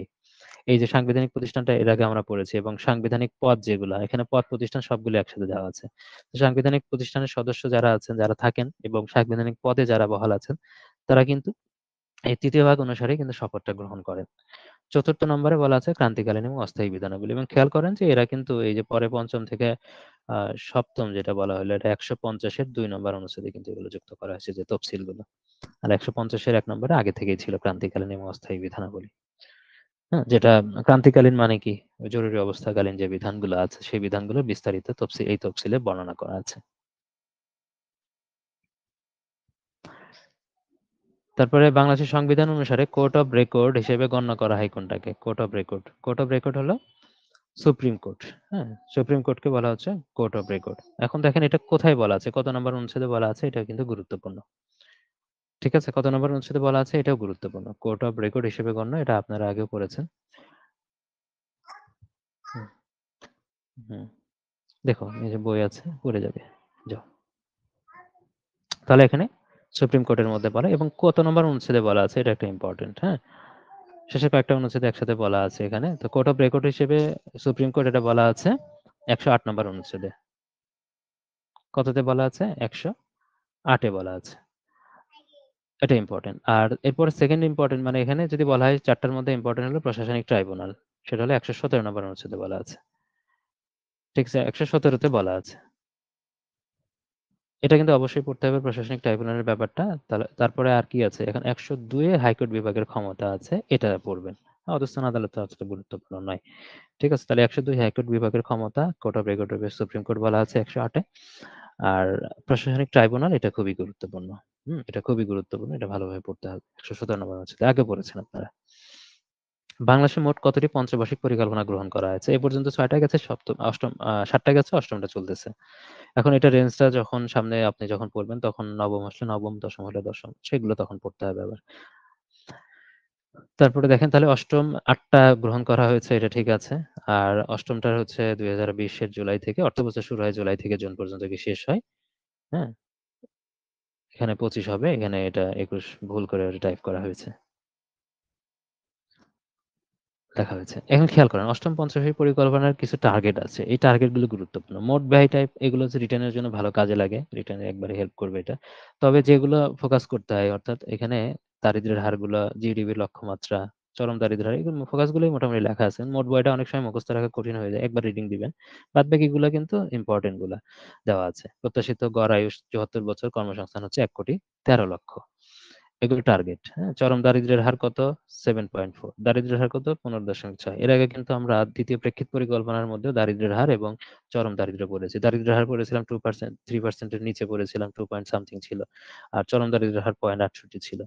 এটা কিন্তু দ্বিতীয় প্রেক্ষিত পরিকল্পনা ছিল। আবার ওর মধ্যে একটা গুরুত্বপূর্ণ টার্গেট ছিল যে $১২,৫০০ একটা আয়ের লক্ষ্যমাত্রা নির্ধারণ করা হয়েছে মাথাপিছু আয়ের। এগুলো ছিল। তো ২ টার ক্ষেত্রেই কিন্তু এই যে কোর পয়েন্ট আছে এগুলো জানা থাকতে হবে।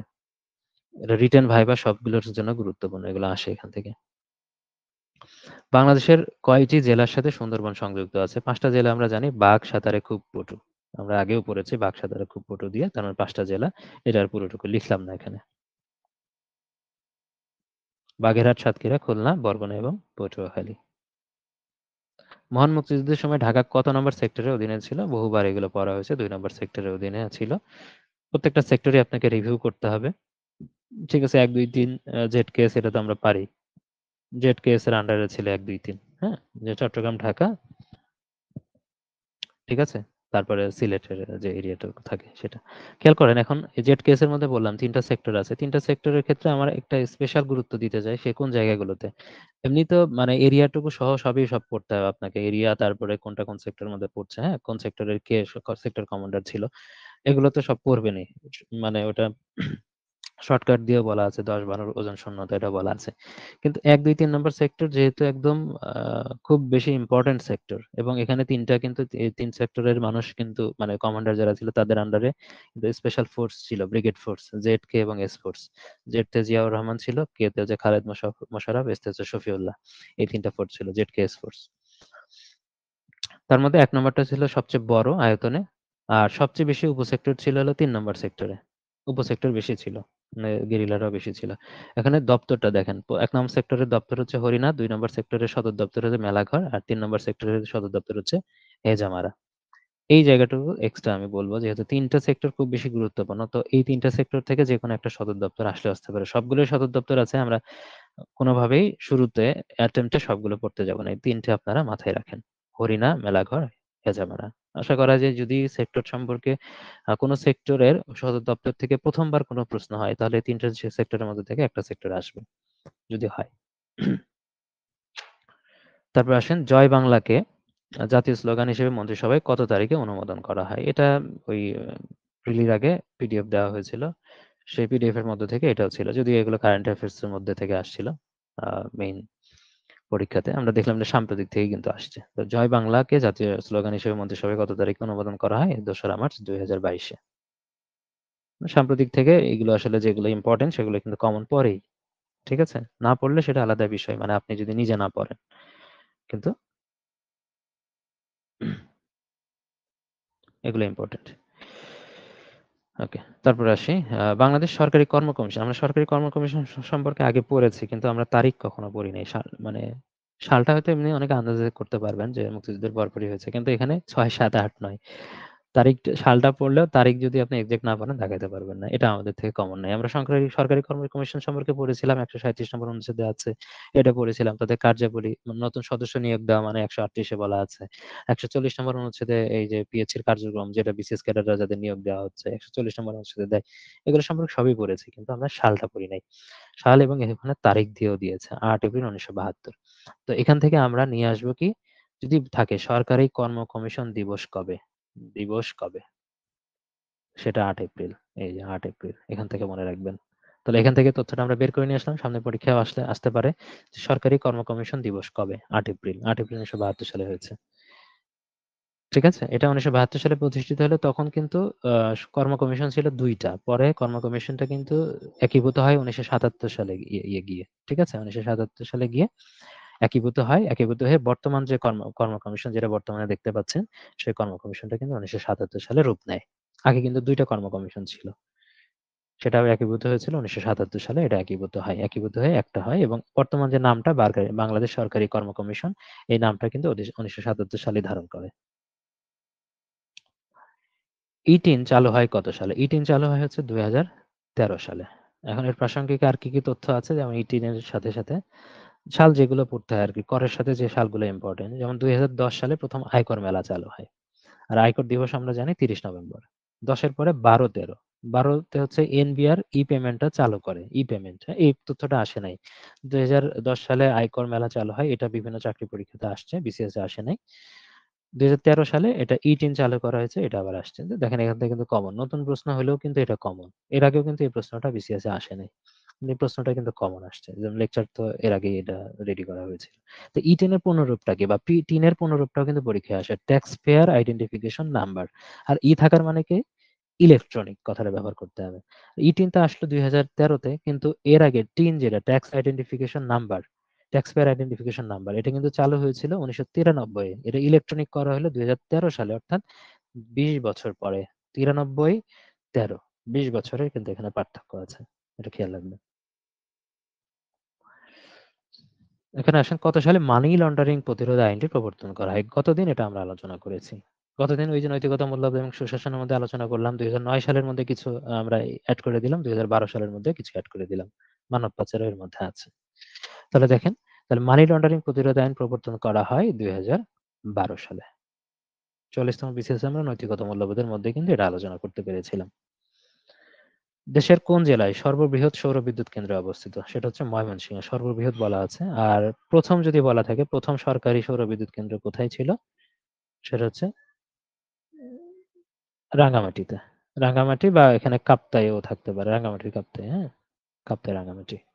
প্রথম সরকারি সৌর বিদ্যুৎ কেন্দ্র ওখানে অবস্থিত।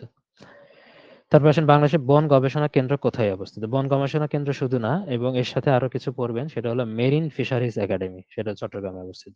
তাহলে এটার সাথে মেরিন ফিশারিজ একাডেমি, এটাও ইম্পর্টেন্ট। মেরিন ফিশারিজ একাডেমি, তাহলে বসাইত, হ্যাঁ, ফিশারিজ একাডেমি। এটা হচ্ছে চট্টগ্রামে, এটাও আছে, এবং বন গবেষণা কেন্দ্র এটাও কিন্তু চট্টগ্রামে আছে। আমরা রেশম বোর্ড হচ্ছে রাজশাহীতে, এটা জানি। আর গাজীপুরে আমরা জানি ধান গবেষণা কেন্দ্র আছে। কুমিল্লাতে এরকম কোনো গবেষণা কেন্দ্র নাই স্পেসিফিক ভাবে। তো এটা একটা ইম্পর্টেন্ট, যে মেরিন ফিশারিজ একাডেমি। এমনি মাছ টাছ এগুলো দেখে মনে হয় অন্য জেলাগুলো মনে হতে পারে, যেরকম ভাবে আমরা ওই যে নদী গবেষণা, আচ্ছা এই পরের প্রশ্ন এটা মনে আছে। না, এই যে বাংলাদেশের মৎস্য প্রজাতি গবেষণাগার কোথায় অবস্থিত? এটা আমরা জানি ময়মনসিংহে। ঠিক আছে, ময়মনসিংহে। এর সাথে ওটা মনে হইতে পারে, এই যে ফিশারিজ, মেরিন ফিশারিজ, এটা তো মাছ টাছ নিয়েই, কিন্তু মেরিন ফিশারিজটা কোথায়? চট্টগ্রামে। আর এর বাইরেও আমরা কিন্তু পড়েছি, যেমন নদী গবেষণা বা নদীর মাছ গবেষণা যেটা আছে, সেটা কোথায়? চাঁদপুরে। নদী গবেষণা পড়েছি এর আগে। আর কি পড়েছি? যেমন লোনা পানি, লোনা পানি খুলনা, এটা পড়েছিলাম। তারপরে চিংড়ি কোথায় ছিল? চিংড়ি গবেষণা কেন্দ্র, এটা বাগেরহাটে। তারপরে সামুদ্রিক সামুদ্রিক মৎস্য গবেষণা গার বা সেটা কোথায় অবস্থিত? সেটা কক্সবাজার। যেটা কিছুক্ষণ আগে দেখলাম, মেরিন ফিশারিজ একাডেমি। পার্থক্য আছে না একটু? মনে হতে পারে এগুলোর মধ্যে কোনো একটা দাগাই, যেহেতু একসাথে পড়া হয়েছে এগুলো। এইখানে 5টা জিনিস। আর ওই আগেরটাতে বললেন মেরিন ফিশারিজ একাডেমি, এটা খেয়াল রাখবেন। বাংলাদেশের প্রধান খনিজ সম্পদ কোনটা? প্রধান খনিজ সম্পদ হচ্ছে প্রাকৃতিক গ্যাস। হ্যাঁ, প্রধান খনিজ সম্পদের মধ্যে পড়ে। এবং এখান থেকে আবার প্রশ্ন, পরের প্রশ্নটাও সেম ভাবে হয়েছে। আগেও আমরা পড়েছি, আর অন্য কোনো ব্যাখ্যায় গেলাম না। এটা সহজ সহজ প্রশ্ন এটা। ইউরিয়া সারের কাঁচামাল কি? ইউরিয়া সারের কাঁচামাল হচ্ছে প্রাকৃতিক গ্যাস। কাঁচামাল মূলত 2টা, প্রাকৃতিক গ্যাস প্লাস বায়ু লাগে। হ্যাঁ, এখন অনেকেই মিথেন গ্যাস দাগায়। মিথেন গ্যাস কিন্তু প্রাকৃতিক গ্যাসের একটা উপাদান। শুধু মিথেন গ্যাস, যদি প্রাকৃতিক গ্যাস না থাকতো তখন মিথেন গ্যাস হতো। কারণ প্রাকৃতিক গ্যাসের ম্যাক্সিমাম জায়গা জুড়ে আছে, বা প্রাকৃতিক গ্যাসের রেশিওর মধ্যে আমরা জানি যে মিথেন গ্যাসের পরিমাণটা সবচেয়ে বেশি। বাইরের দেশে 80-90%, বাংলাদেশের মধ্যে আরো বেশি। 95-99, কিছু জায়গায় 99.9% আছে। কিন্তু ওটা ওই যে একটু 1-2% কম বেশি থাকলেও সেটা প্রাকৃতিক গ্যাসকে মেইনলি নিতে হবে। কারণ এখানে প্রাকৃতিক গ্যাসের অন্যান্য উপাদানও কিন্তু ইউরিয়া সারের কাঁচামাল হিসেবে কিন্তু এখানে ব্যবহৃত হয়। ঠিক আছে? কারণ যখন ইউরিয়া সারের আমরা রিঅ্যাকশনটা লিখতে যাব সেখানে অ্যামোনিয়া লাগে প্লাস কার্বন ডাই অক্সাইড লাগে। ঠিক আছে? আর সাথে তো ওই যে বায়ুর উপাদান হিসেবে কার্বন ডাই অক্সাইড তো নিজেও একটা আছে। বায়ুর উপাদান কার্বন ডাই অক্সাইড, অ্যামোনিয়া। আবার প্রাকৃতিক গ্যাসের মধ্যেও কিন্তু কার্বন ডাই অক্সাইডও একটা গ্যাস হিসেবে মধ্যে পড়ে। অর্থাৎ এখানে অ্যামোনিয়া, মিথেন থেকে ধরেন NH4 মিথেন থেকে আসলো। আ সেই অ্যামোনিয়াটা আসছে। কার্বন ডাই অক্সাইড এটাও তো গ্যাস, এটা তো লাগে ইউরিয়া সার তৈরিতে। সুতরাং মিথেনকে সরাসরি দেওয়া যাবে না যদি প্রাকৃতিক গ্যাস থাকে। প্রাকৃতিক গ্যাস দেওয়া আছে মানে প্রাকৃতিক গ্যাস আপনাকে দাগাইতে হবে। না থাকলে মিথেন গ্যাস দাগাবেন। তাহলে এটা রিঅ্যাকশন করে কিন্তু ইউরিয়া তৈরি হয়। এখানে টেম্পারেচারটা আমরা পড়ি ১৭০ থেকে ১৯০ ডিগ্রি সেন্টিগ্রেড টেম্পারেচার থাকে আর ১৭৫ অ্যাটমসফিয়ার। অনেক সময় ২০০ বলা থাকে। ১৭৫ অ্যাটমসফিয়ার চাপ থাকে। তো এটা ইউরিয়া তৈরির যে কাঁচামালের সাথে আবার আসতে পারে। ইউরিয়া তৈরি সাধারণত কত ডিগ্রি সেন্টিগ্রেড তাপমাত্রায় ইউরিয়া তৈরি হয়? কার রিঅ্যাকশনে তৈরি হয়? অ্যামোনিয়া আর কার্বন ডাই অক্সাইড। এরপরে রিঅ্যাকশনের কয়েকটা স্টেজ আছে। সেগুলো দেখার দরকার নেই। সরাসরি ইউরিয়াটা আমরা একবারে লিখি। ইউরিয়ার সংকেত হচ্ছে NH2 CO NH2। NH2 ২ টা থাকবে, মাঝখানে CO থাকবে। এটা ইউরিয়ার সংকেত। পরীক্ষার সামনে আসতে পারে নিচের কোনটি ইউরিয়ার সংকেত। ইম্পোর্টেন্ট। ইউরিয়ার সংকেত খুব ইম্পোর্টেন্ট। ইউরিয়া নিয়ে এতবার প্রশ্ন হয়েছে। ইউরিয়ার সংকেত কোনটা? পরীক্ষায় আসাটা খুবই শোভনীয় হবে যদি আসে। কোনটি বিচার বিভাগের কাজ নাই? গতদিনে আমরা আলোচনা করেছি সংবিধান প্রণয়ন। গতদিনের ব্যাখ্যা থেকে কিন্তু প্রশ্নটা আসছে। আইনের প্রয়োগ করা হচ্ছে ইয়ে যে আমরা জানি নির্বাহী বিভাগের কাজ। ব্যাখ্যা দেওয়া কার কাজ? সরি আ আইনের প্রয়োগ, হ্যাঁ? হ্যাঁ, প্রয়োগ বিচার ক্ষেত্রেও হয় এটা। আবার আইনের প্রয়োগ কিন্তু আবার আলাদাভাবে ইয়েরাও করতে পারে। মানে যে শাসন বিভাগ তারাও কিন্তু করতে পারে। আইনের ব্যাখ্যা, সংবিধানের ব্যাখ্যা এই ব্যাখ্যাগুলোর দেওয়া আমরা গতদিনই পড়েছি। আইনের ব্যাখ্যা যেটা দেওয়া, সংবিধানের ব্যাখ্যা সেটা একই কথা বলা আছে। আর সংবিধান প্রণয়ন করার কাজ কি? কার কাজ? সংবিধান বা নতুন আইন তৈরি করা কাজ হলো আইনসভার কাজ। সেটা আমরা পড়েছি। পারিবারিক আদালত অধ্যাদেশ কত সালে জারি করা হয়? এই প্রশ্নটা হয়তো বিগত অন্য সালে বা অন্যান্য চাকরি পরীক্ষাতে আসছে কিন্তু BCS এ আসেনি। কিন্তু এই প্রশ্নটা খেয়াল রাখতে হবে রিটেন যারা পড়েছে তাদের ক্ষেত্রে পড়া আছে। কিন্তু রিটেন পড়া থাকলেও সব প্রশ্ন যে সাল সঠিকভাবে দাগানো যাবে এমনও কিন্তু না। এটা আমার পড়া ছিল, কনফিউশন ছিল, আমি দাগাইনি। রিটেনের সময় আমরা পড়েছিলাম বিভিন্ন সাল। বিভিন্ন সালটা আসলে কোথায় পড়তে হয়? নারীদের উন্নয়নের জন্য বা নারীদের প্রতি সহিংসতা বা নারী ক্ষমতায়নের জন্য মানে নারীদের কেন্দ্র করে যে বাংলাদেশে কিছু প্রচলিত আইন আছে।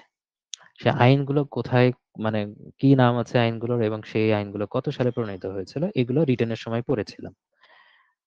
আল্টিমেটলি সব সাল তো মনে থাকে না। রিটেনের পরীক্ষার হলে গিয়েও বা এটা ফেস করতে হয় নাই। আসে নাই বা লিখতে হয় নাই। তা আসলেও যে সবসময় সব সাল আপনি লিখতে পারবেন। হয়তোবা ৫ টা সাল পড়লেন, ২ টা সাল মনে থাকলো। ২ টা সাল লিখলেন, আলাদা বিষয়। ধরেন ওই ৫ টা সালই পড়ছেন and পরীক্ষাতে আসছে। কাছাকাছি সাল কিছু জিনিস দেওয়া আছে। মানে পড়া আছে কিন্তু সাল দেখে আপনার কনফিউশন লাগতেছে। দাগাবেন না। এটা আমিও দাগাই নাই। ঠিক আছে? তাহলে এটার অ্যান্সার কি? ১৯৮৫ সাল। এখন আরো যে কথাগুলো বললাম যেগুলো আপনার রিটেনের জন্য কাজে লাগবে। ঠিক আছে? এই পড়াটার কোনো লস নাই। ঠিক আছে? আর কি আছে যেগুলা ধরেন ১৯৮৫ বলা আছে। এখন এটা অনেক আগে হয়েছে এটা। কিন্তু বাদবাকি যে আইনগুলো খুব রিসেন্ট সময়ে হয়েছে। সেই আইনগুলোর মধ্যে যদি যাই যে পারিবারিক মানে ২০১০ এ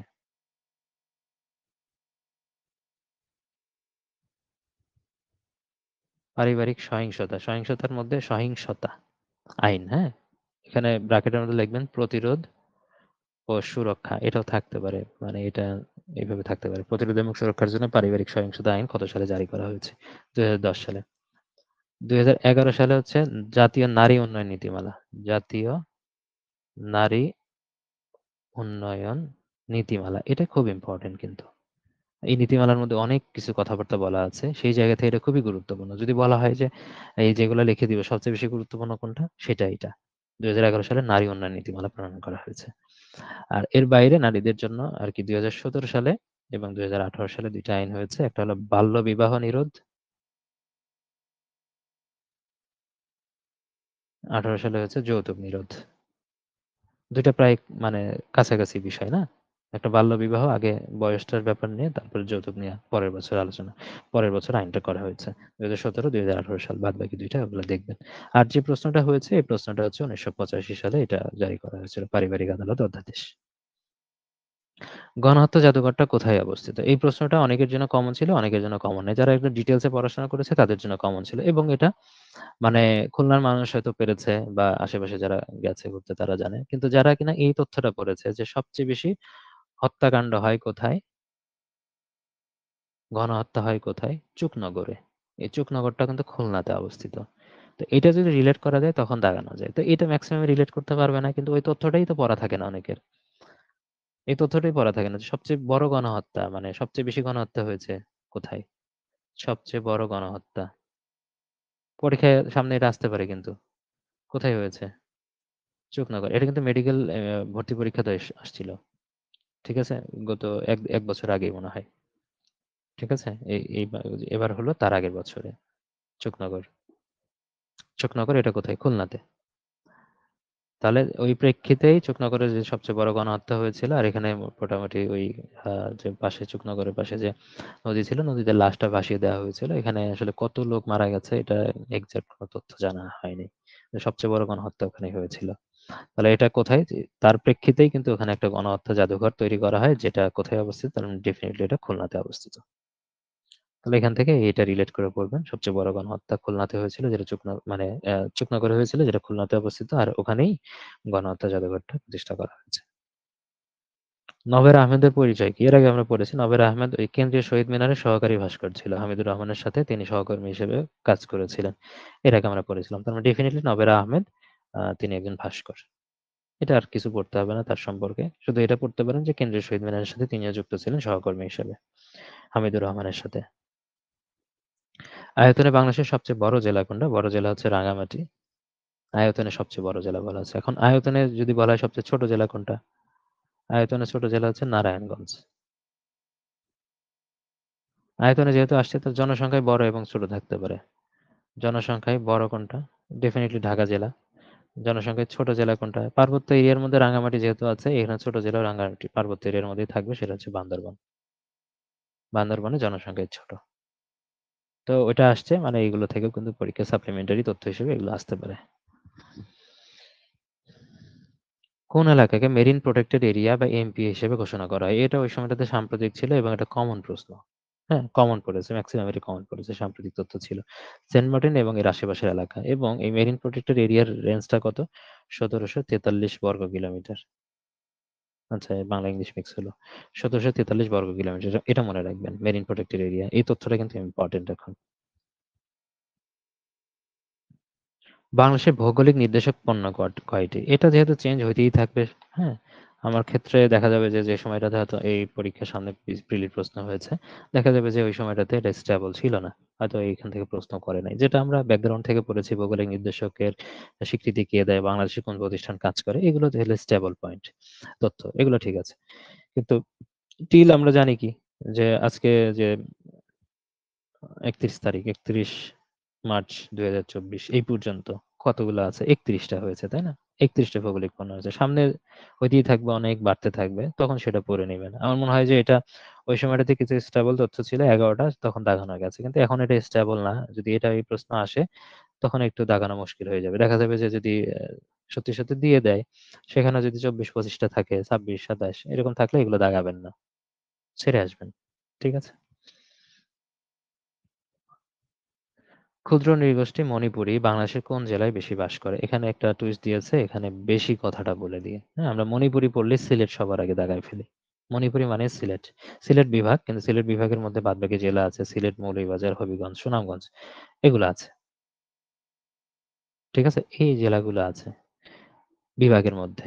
তো বিভাগ হিসেবে তো সিলেট ডেফিনিটলি কোন জেলায় যদি এটাও থাকে যে ক্ষুদ্র নৃগোষ্ঠী মণিপুরী বাংলাদেশের কোন বিভাগে বাস করে সেটাও সিলেট জেলায় হচ্ছে। কোন বিভাগে বেশি বাস করে সেটাও সিলেট বিভাগে হবে। কারণ বিভাগ বলা আছে। অন্যগুলা তার বিভাগ না। কিন্তু এখানে জেলা বলে এখানে টুইস্টটা দিয়েছে। সব জেলাতেই এখানে মণিপুরীরা বাস করে কিন্তু মৌলভীবাজারে সংখ্যাটা বেশি। ঠিক আছে? সবচেয়ে বেশি বসবাস করার ব্যাপারটা এখানে বলা আছে। এখানে আরো কিছু বলা আছে। অন্যান্য জনপদের ক্ষেত্রে অন্যান্য ক্ষুদ্র নৃগোষ্ঠীর কথা বলা আছে। যেমন সিলেট, মৌলভীবাজার, হবিগঞ্জ এগুলোতে এই যে যেটা বলা হলো সিলেট বিভাগ এখানে মণিপুরীরা বাস করে। আবার আলাদা করে আমরা সিলেটে যারা গেছেন যেখানে খাসিয়ারা বাস করে, সিলেটে খাসিয়া পল্লী আছে। ঠিক আছে? এরা জয়ন্তিকা পাহাড়ের যারা বেড়াইতে গেছেন সিলেটে আরকি তারা কিন্তু এগুলা বুঝবেন যে খাসিয়া পল্লী আছে ওখানে। জয়ন্তিকা পাহাড় আছে। জয়ন্তিকা পাহাড়ে কিন্তু খাসিয়ারা বাস করে সিলেটে। আবার মৌলভীবাজারে কিন্তু পাঙ্গনরা বাস করে। তার মানে এগুলো সবকিছু মিলায় যদি আমরা চিন্তা করি যে এই সিলেট বিভাগের মধ্যে কিন্তু এই উপজাতিগুলো আছে, ক্ষুদ্র নৃগোষ্ঠী। তারপরে এগুলো আমরা পড়েছি এর আগে, ময়মনসিংহ, নেত্রকোনা, টাঙ্গাইল, শেরপুরে এগুলো গারোরা বাস করে, তাদেরকে মান্দিও বলা হয়।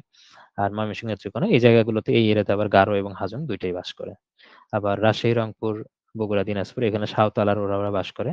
আর স্পেসিফিক ভাবে এখানে রংপুরে আবার রাজবংশীরা বাস করে। ঠিক আছে? সমতলে বসবাসকারী যে কিছু আহ ক্ষুদ্র নৃগোষ্ঠী থাকে সেটা কিন্তু এখানে, যেমন রাজশাহী, বগুড়া, রংপুর, দিনাজপুর। সমতলে সবচেয়ে বড় হলো সাঁওতাল, এখানে আবার ওরাও আছে, রাজবংশী, এরাও সমতলে বসবাসকারী কিন্তু উপজাতি। পরীক্ষায় আসতে পারে নিচের কোনটি সমতলে বসবাসকারী উপজাতি, এখান থেকে আনসার করতে পারবেন। বাংলাদেশের ষষ্ঠ জাতীয় জনশুমারি এবং গৃহগণনা কোন সময় অনুষ্ঠিত হয়েছে? এটা হয়েছে আমরা জানি 15 জুন থেকে 21 জুন 2022-এ। তো এখানে আমরা যে তথ্যগুলো পড়বো সেই তথ্যগুলো আমরা একটু দেখি এখান থেকে। এই যে তথ্যটা যখন পড়ানো হয়েছিল তখন এটা চূড়ান্ত রিপোর্টটা ছিল না। মোট জনসংখ্যা যে 16,51,058, মানে 16,51,58,616, এটা ছিল গণনাকৃত, এটা গণনা করেছিল। পরবর্তীতে কিন্তু চূড়ান্ত একটা আহ, সংখ্যা কিন্তু পাওয়া গেছে। সেই সংখ্যাটা কত? 16,98,028,911। এটা হচ্ছে চূড়ান্ত জনসংখ্যা। জনসংখ্যা এবং গৃহগণনা 2022-এর চূড়ান্ত জনসংখ্যা হচ্ছে 16,98,028,911। এখন দেখেন দুইটার দিকে একবার চোখ বুলাবেন, যেটা 51 থাকবে, 51 দিয়ে যদি মনে হয় সেটা গণনাকৃত, আর এটা এখন এটাই পড়তে হবে, গণনাকৃত তো শিশুমাত্রা গুরুত্বপূর্ণ ছিল, এখন কিন্তু চূড়ান্তটাই গুরুত্বপূর্ণ হয়ে গেছে। তারপরে বাদ বাকিগুলো খেয়াল রাখবেন। জনসংখ্যা বৃদ্ধির হার 1.22, তারপরে জনসংখ্যার ঘনত্ব 1119, পুরুষ মহিলা 98:100, সাক্ষরতার হার এখানে 74.63 বলা আছে। তবে এটা কিন্তু ফাইনালি এসে কিন্তু আবার চেঞ্জ হয়েছে, 74.8% হয়েছে। ঠিক আছে? যে জায়গায় চেঞ্জ হয়েছে বা যেগুলো ইম্পর্টেন্ট সেগুলো একটু খেয়াল রাখবেন। তবে সাক্ষরতার হার এটাও কিন্তু পরীক্ষায় এই রেশিও দিয়ে কিন্তু বিভিন্ন পরীক্ষায় অলরেডি আসা শেষ। ঠিক আছে? আসা শেষ এটা। 74.8 এটা মনে রাখবেন। কততম ছিল? এটা ষষ্ঠ, 15 থেকে 21 জুনে হয়েছে। এখানে আর যে তথ্যগুলো জানতে হবে, এখানে কারিগরি সহায়তা দিয়েছিল কে? নাসা দিয়েছিল। আর তথ্য সংগ্রহের পদ্ধতি ছিল ক্যাপি পদ্ধতি। ক্যাপি মানে কি? Computer assisted personal interviewing.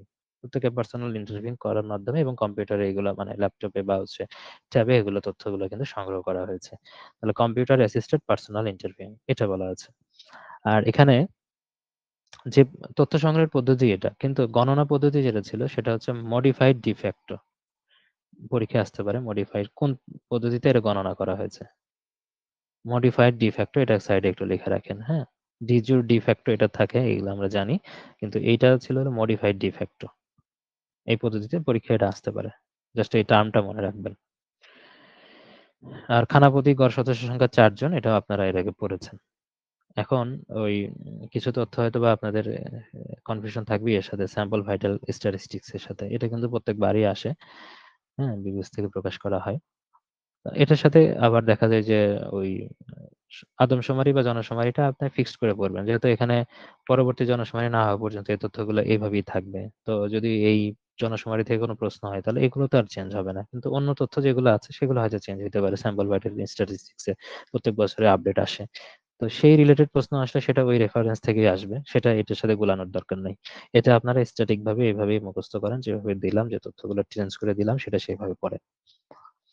কূটনৈতিক ক্ষেত্রে অবদানের জন্য গত 2020 সালে প্রবর্তিত পুরস্কারের নাম কি? সেটা ছিল Bangabandhu diplomatic award for excellence. এটা ছিল Bangabandhu diplomatic award for excellence. এটা 2022 সালে সর্বশেষে পেয়েছিল ইতো নাওকি। অতটা ইম্পর্টেন্ট না, ওইগুলো পড়ার দরকার নেই। এটা যে কূটনৈতিক ক্ষেত্রে অবদানের জন্য দেওয়া হয়েছে এটা পড়েন, এটা জানলেই চলবে। বঙ্গবন্ধুর নামে আরো কিছু কিন্তু আরেকটা গুরুত্বপূর্ণ পদক আছে, যেটা ইউনেস্কো থেকে দেওয়া হচ্ছে, ইউনেস্কো বঙ্গবন্ধু আন্তর্জাতিক পুরস্কার, সরি, বঙ্গবন্ধু আন্তর্জাতিক পুরস্কার। ইউনেস্কো বঙ্গবন্ধু, ইউনেস্কোর কোলাবোরেশন এটা করা হচ্ছে। সেটা কিসের জন্য দেওয়া হচ্ছে আন্তর্জাতিক পুরস্কারটা? এটা হচ্ছে সৃজনশীল অর্থনীতির জন্য, অর্থাৎ ইংলিশে বললে এটাকে বলা হবে creative economy. N O E C O N O M I, economy. এটা 2021 সাল থেকে দেওয়া শুরু হয়েছে, 2021 সালে প্রবর্তন করা হয়েছে এটা। এটা মনে রাখতে পারেন। ঠিক আছে? বঙ্গবন্ধু রিলেটেড আরেকটা গুরুত্বপূর্ণ, আন্তর্জাতিক ক্ষেত্রে গুরুত্বপূর্ণ যে সাহিত্য, মানে যেটা আছে সেটা হলো ক্রিয়েটিভ ইকোনমি, 2021 থেকে এটা চালু করা হয়েছে। সামনে আরো কিছু উদ্যোগ নেওয়া আছে, সেগুলো হয়তোবা আমরা সাধারণ জ্ঞানের সাম্প্রতিক অংশের মধ্যে হয়তো সেটা পড়তে পারবো। তো এটা এখন এই পর্যন্তই থাকুক। হ্যাঁ, 1:30 বেজে গেছে, নামাজ আছে, গোসল আছে। হ্যাঁ, সময় অনেকটাই লেগেছে। এইটুকুই থাকুক। 35 আর 30, যদি এখানে মাত্র 75টা হয়েছে, আরো 2টা ধাপে হয়তো বা ক্লাস শেষ করব। ঠিক আছে, আরো 2টা ক্লাস লাগবে। একটা না হয়তো পুরোটা শেষ করা যাবে না, আরো 2টা ভাগে শেষ করব। তো এটা এই পর্যন্তই থাকুক। সামনে ক্লাস হয়তো আবার বিকেলে নিতে পারি। হ্যাঁ, বিকেলে যদি 1-1.5 ঘন্টা নিতে পারি, কিছুক্ষণ যখন নিব আমি জানাবো, আপনি নোটিফিকেশনও পেয়ে যাবেন যখন সময় পাবো আর কি। হ্যাঁ, তখন নিয়ে নিব। এখন এটা রেস্ট টাইম করেন, আর বাদ বাকি শেষের অংশ হয়তো বা রাতে আবার হবে। যদি আমাকে অন্য কোথাও না যাওয়া লাগে, যদি বগুড়া না যাওয়া লাগে, তাহলে অন্তত পক্ষে ক্লাসটা শেষ করা যাবে আজকে। দেখা যাক, দোয়া করবেন আমার নানির জন্য সবাই। আহ, রমজান মাসে সবাই দোয়া করবেন যেন, স্ট্রোক তো হয়েছে, এখন এখান থেকে যেন খারাপ কিছু না হয়, উন্নতির দিকে যেন তিনি আসতে পারেন।